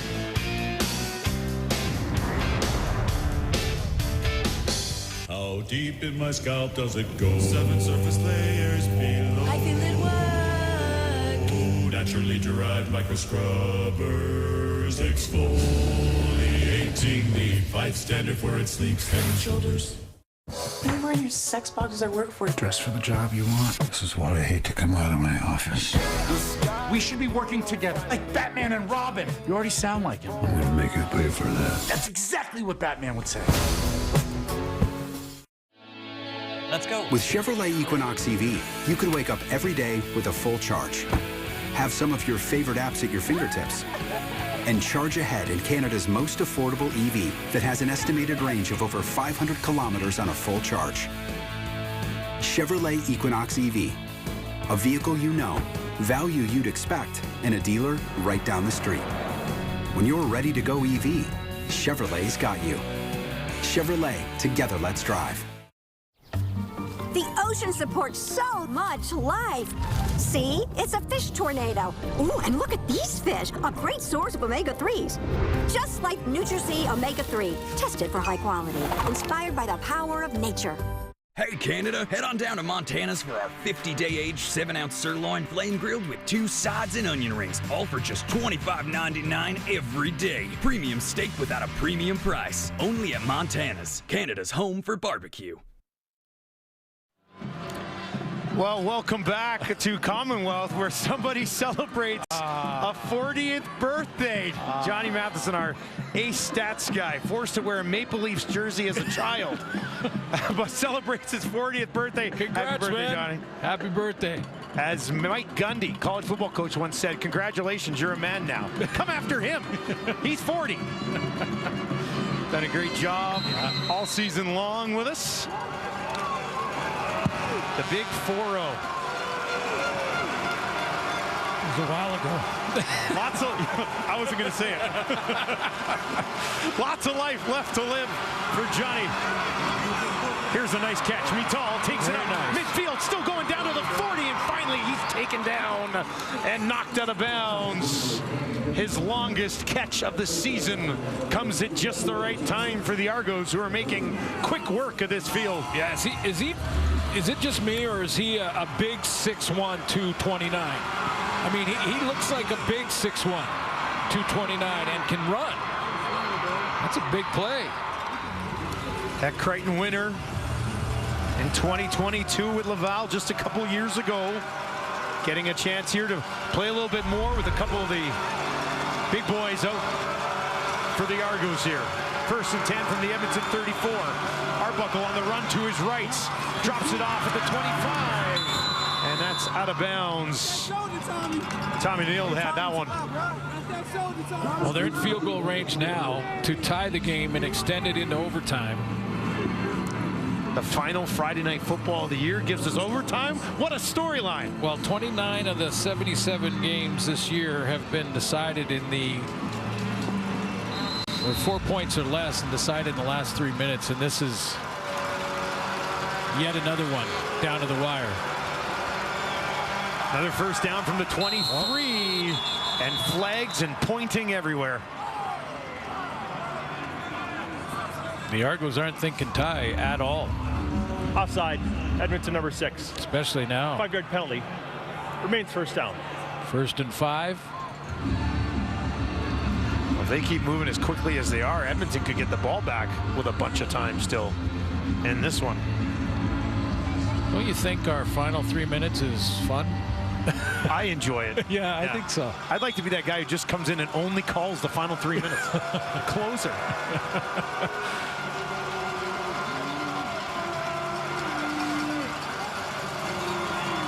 So it'll be a 1st and 5, moved inside the red zone. Toronto, 58% coming into the game in the red zone this season. Edmonton, pretty impressive, 76%. Yeah, excellent. Yeah. And again tonight. Crowd here trying to get behind this Edmonton defense. 1st and 5 for Arbuckle. 3 options out to his right. They're going to hand it off. Adebayoye takes it down to the 10. And that's where he's tripped up, but he's got a first down for the Argos. It'll be a 1st and goal from the 9. Which for the Argos means that they can't get another first down without scoring. So 2 plays here to look to the end zone.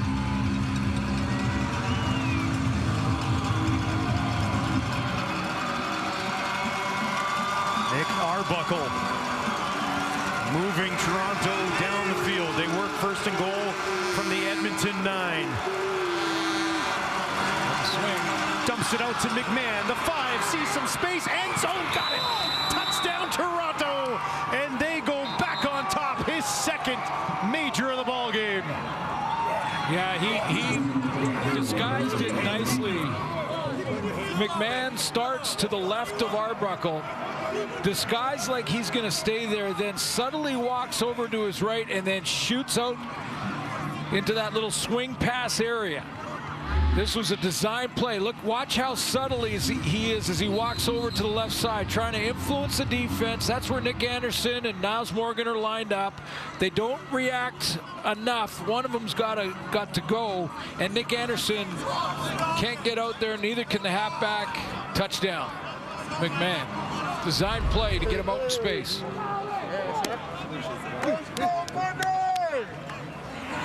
But 150 is lots of time.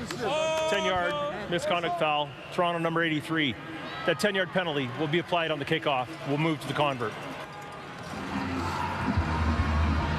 First receiving touchdown of the year for McMahon. Prior to that, he had the 3 rushing touchdowns coming into this one, and then picked up another one tonight as well. If you started him in your weekly fantasy lineup, pretty pleased with the evening. Big single point. And that is a big point, as it gives Toronto a 4-point cushion, and Edmonton will need to find the end zone. What a drive put together by Arbuckle. Kevin Mittal was the big play that got the positive field position, got the offensive drive rolling, but McMahon on that design swing pass to get him out in space, get him one-on-one. It looked like Nick Anderson was in charge of covering him, and he got kind of caught up in the wash and didn't get out there. But either way, whether it was against that man or zone defense, well-executed touchdown throw. So now Trey Ford and the 10-yard penalty applied on this kickoff helps in the field position with 1:50 to go for Trey Ford to try and put together one more drive. Arbuckle's at 322 yards after coming into the game for the injured Cam Dukes. A couple of touchdowns. And without Kadeem Carey, without DeMonte Coxey for most of this game, and without Mackay Pope for the second half of this game.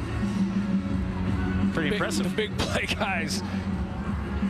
Not to mention 2 or 3 of the offensive linemen that are starters not playing for the Argos. But I don't think, even though he took the lead, Ryan Dinwiddie's very happy at this point. Didn't look like he's enjoying it with 1:50 left. Leak and Purifoy are back on the kick. This will be drilled into Purifoy, takes it, brings it all the way back up to the 45, finds a little bit of space, up to the 52. Good field position. I just wanna love somebody who won't leave a hole in my heart. I just wanna love somebody that don't want me falling apart. So stupid. All right, Trey Ford has a chance with the ball almost at midfield here to lead a game-winning drive with 1:43 on the clock. Lasting impression for fans here in Edmonton. Ford, deep shot right down the field, incomplete. Wasn't messing around, looking for Mathis, who has an advantage size on everybody. He's 6'7". That one was gunned over him, and it's 2nd and 10. Boy, didn't hesitate. Tried to loosen up the Argo defensive backfield by just taking that shot down the field to a guy he hasn't targeted all game long.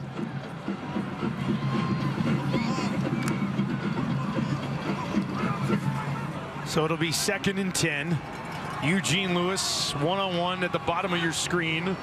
Dylan Mitchell to the top. 3 options to the wide side right for Ford. A 3-man pressure, a flag as he takes off. Midfield, they'll track him down and take him down. Right at midfield, but a flag as he escaped from the pocket.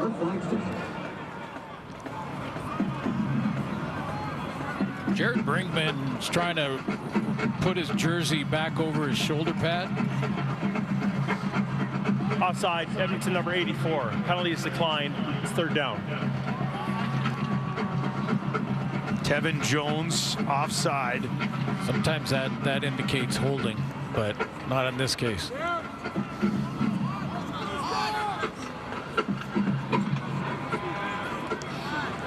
So the penalty decline. Ball sits at midfield. Yeah, it makes it 3rd down. It'll be 3rd and 8. Ford's got to find a way here. 3-man pressure. He's going to have to get out into space where he can run or throw. Javon Leak, the running back, to his left. Oh, here they come.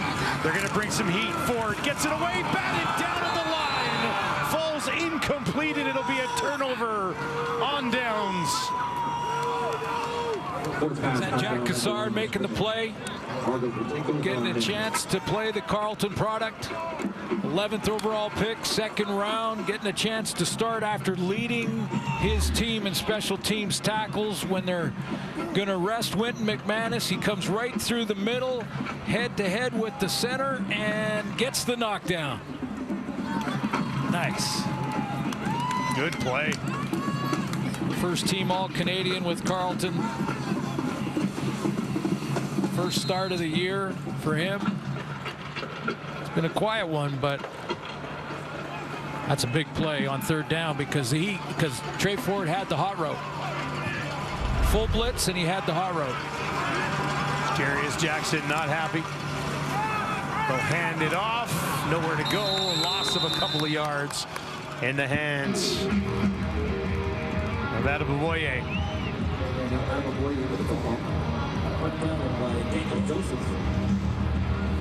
Arbuckle trying to lead Toronto to their 4th consecutive win. Edmonton this year against the East was not good. Just one victory against the East this year, though, on the verge of falling to 1-7.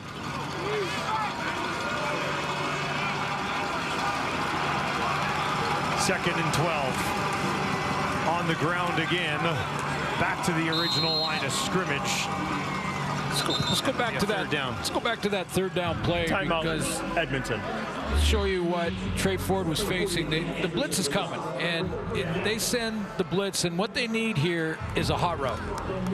And the receivers have got to recognize quickly that the blitz is coming. Stop it there.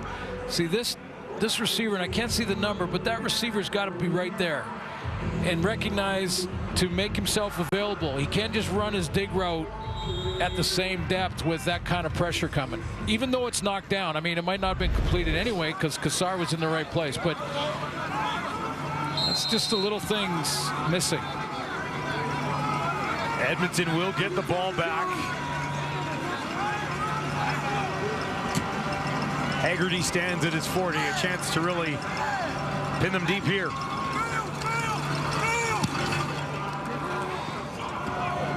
That will bounce at the 20. Couple of hops. Taken just outside the 10. Push back up towards the 20. And they'll get one more crack at it.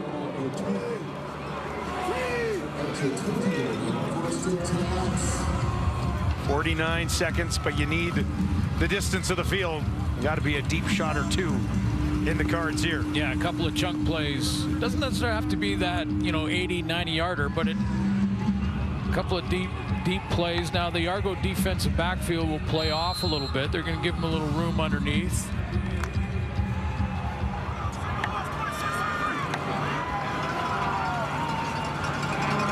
Leak in at running back. Rankin will watch from the sideline.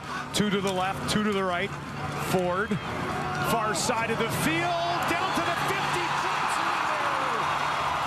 Held onto by Eugene Lewis, and just like that, Edmonton is in business.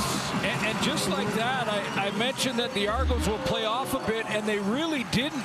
I mean, there's Gino Lewis at the wideout, and that's basically the alignment that DBs will play at any time in the game, not when they've got a lead and have to try to protect it.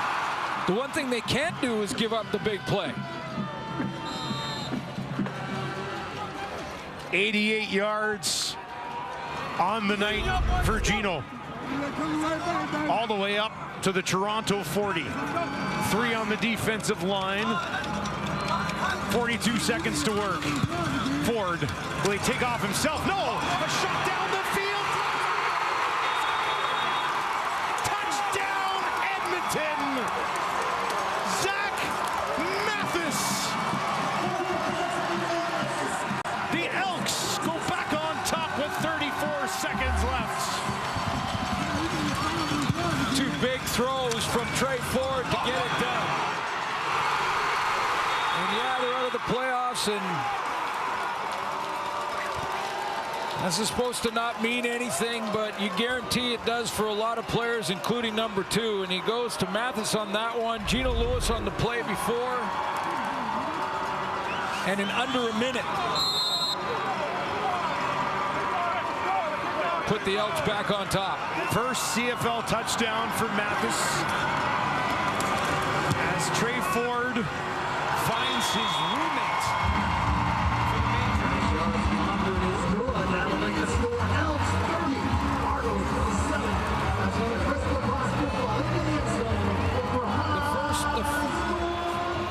The first one to Gino Lewis on that deep play was just straight man-to-man. This is an inside receiver going deep, and I think the Argos' Mark Milton is going to trip here or stumble on his own player.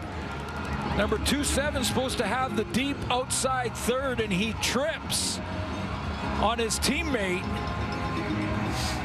And Zach Mathis in the end zone. That's another piece they're excited about here in Edmonton. Big guy. 6'7", 203, 24 years old, has family on the East Coast.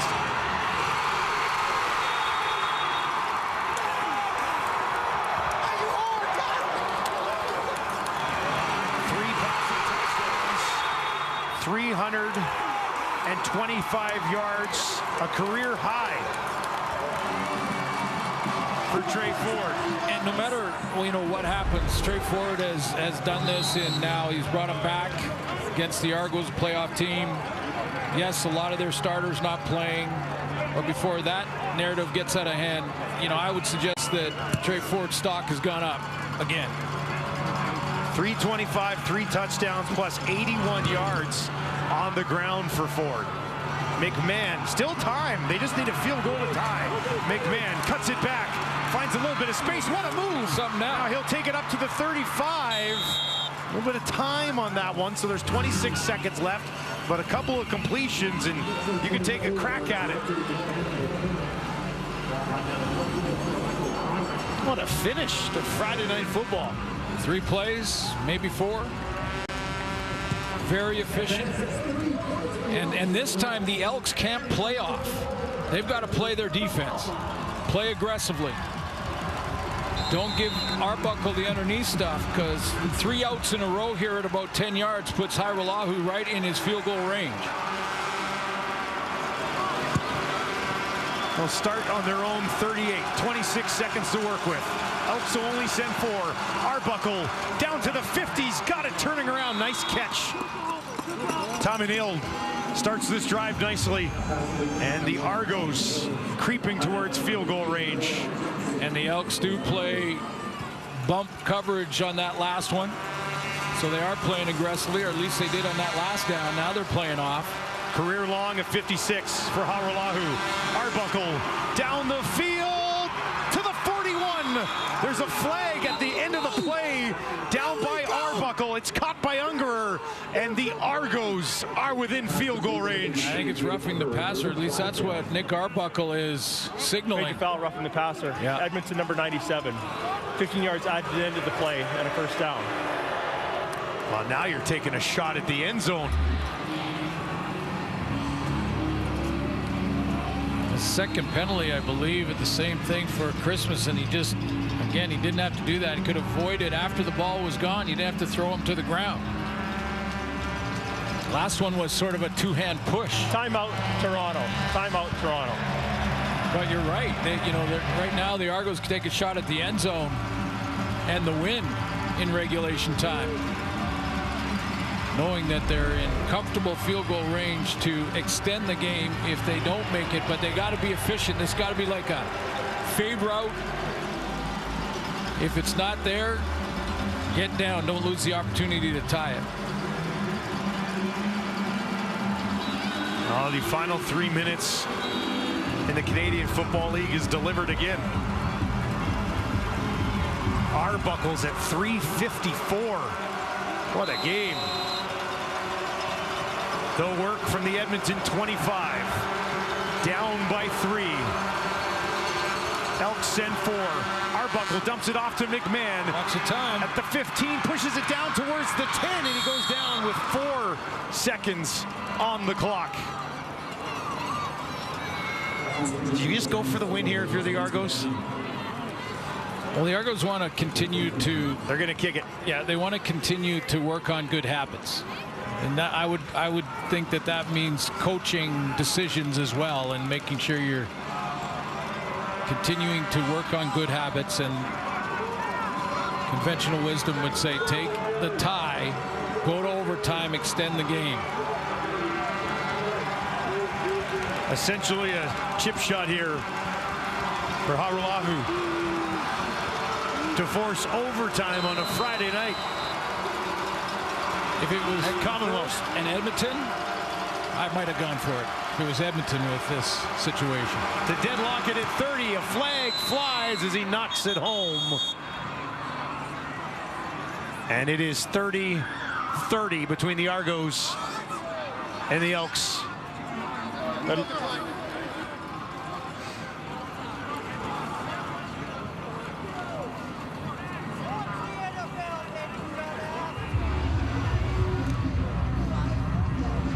What a finish.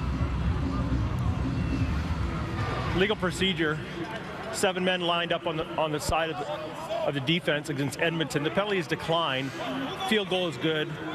That's the end of regulation. 29 points going into the fourth quarter. 31 points in the fourth quarter of this football game. And we'll get a little bit more here in Edmonton. And how about Nick Arbuckle? 3/4 of the field in less than 40 seconds to tie the game. And well over 300 yards passing, replacing Cameron Dukes in the first half. So overtime to wrap up this season for the Elks. And a little bit more prep, I guess, for the Argos as they get set to host the East Semi at home against Ottawa. Here are your overtime rules. The teams will play a maximum of 2 mini games. Each team will scrimmage from the opponent's 35-yard line to attempt to score after a touchdown. You got to go for 2, and the team who scores the most points in the mini game will earn 2 points in the standings. They'll do another coin toss at midfield. Winner of the coin toss gets the choice, either take the ball first or play defense first.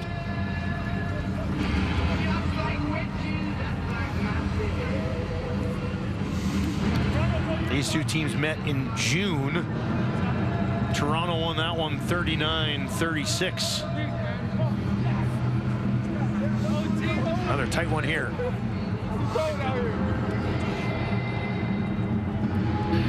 Okay, men, welcome to overtime. We have a coin toss. League logo is heads. Team logo is tails. Toronto, you're going to call tails. Toronto's called tails.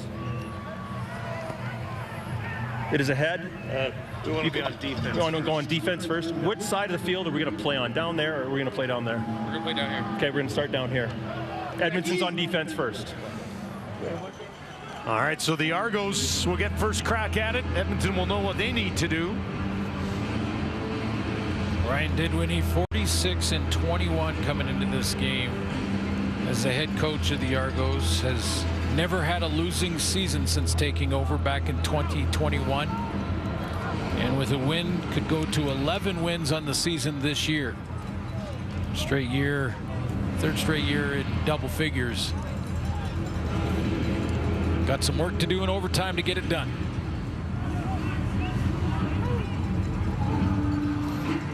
So Edmonton wins the toss. Every time you win the toss, I've seen in overtime, it hasn't happened a lot, but when it does, we've had a couple this year.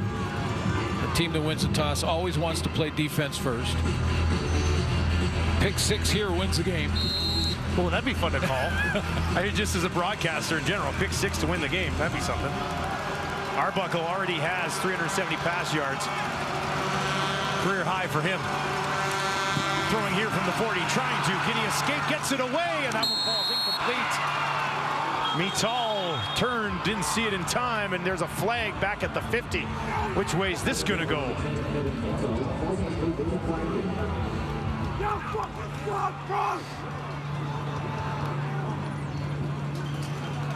Major foul, unnecessary roughness. Toronto number 56. It's going to be second down from the 50-yard line. It's George Moore. Backs him up to the 50. It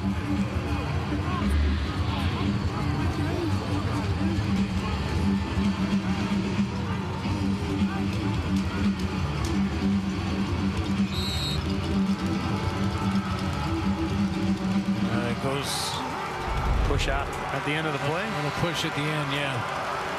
Second. Out of field goal range now. That's big. And 25. From the Edmonton 50 over the middle. That is caught, complete, tackle made by Morgan. Tommy Neal has them back at least within field goal range, and that is what they will attempt to do. DeLong on the season for Hairuoahu's 51.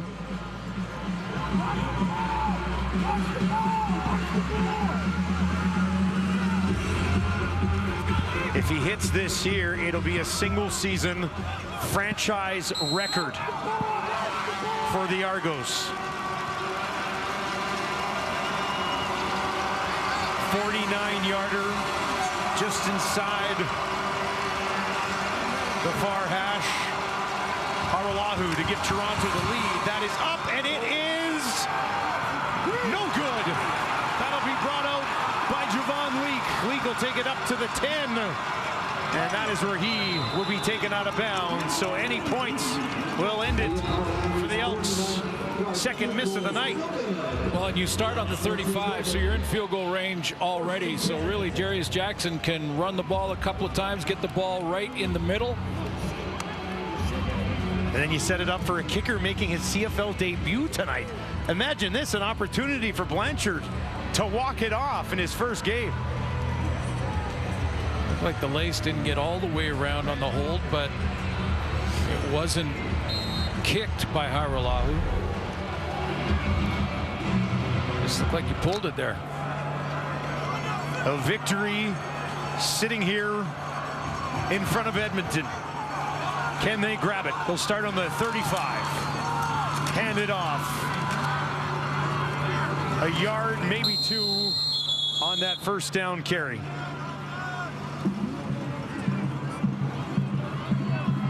Ball security is so important now for Edmonton on these two runs. Try to get it right in the middle. There's a look at Blanchard warming up on the sideline. One of those situations where throw the ball in my zone. Give me a chance to be the guy with the game on the line. His first game, Vincent Blanchard gets a chance. See what they got here. We'll run up the middle. 2nd and 9. Ford's going to throw, fakes it. Now towards the end zone for Eugene Lewis. No, broken up. McFadden got a hand on it. Would have been a game winner. And now it'll be a field goal attempt for the rookie. Would have been a game winner or an interception.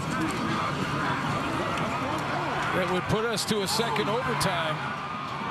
That's a gutsy call when you're in field goal range already. And now I know you've got a young kicker, and maybe that was part of the decision here from Jarius Jackson to go deep. Blanchard's on the sideline. Looked like they were going to have Jake Julian just hammer one through. We're going to try to punt for a single to win it.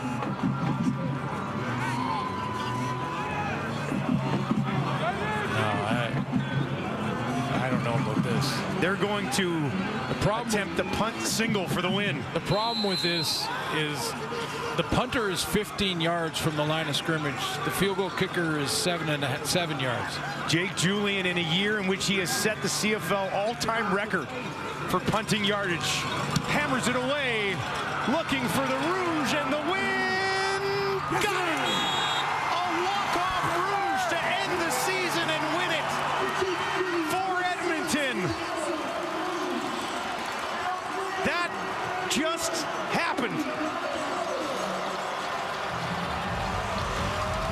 Well, I know there are many in the country that think this is a rule that could be tweaked.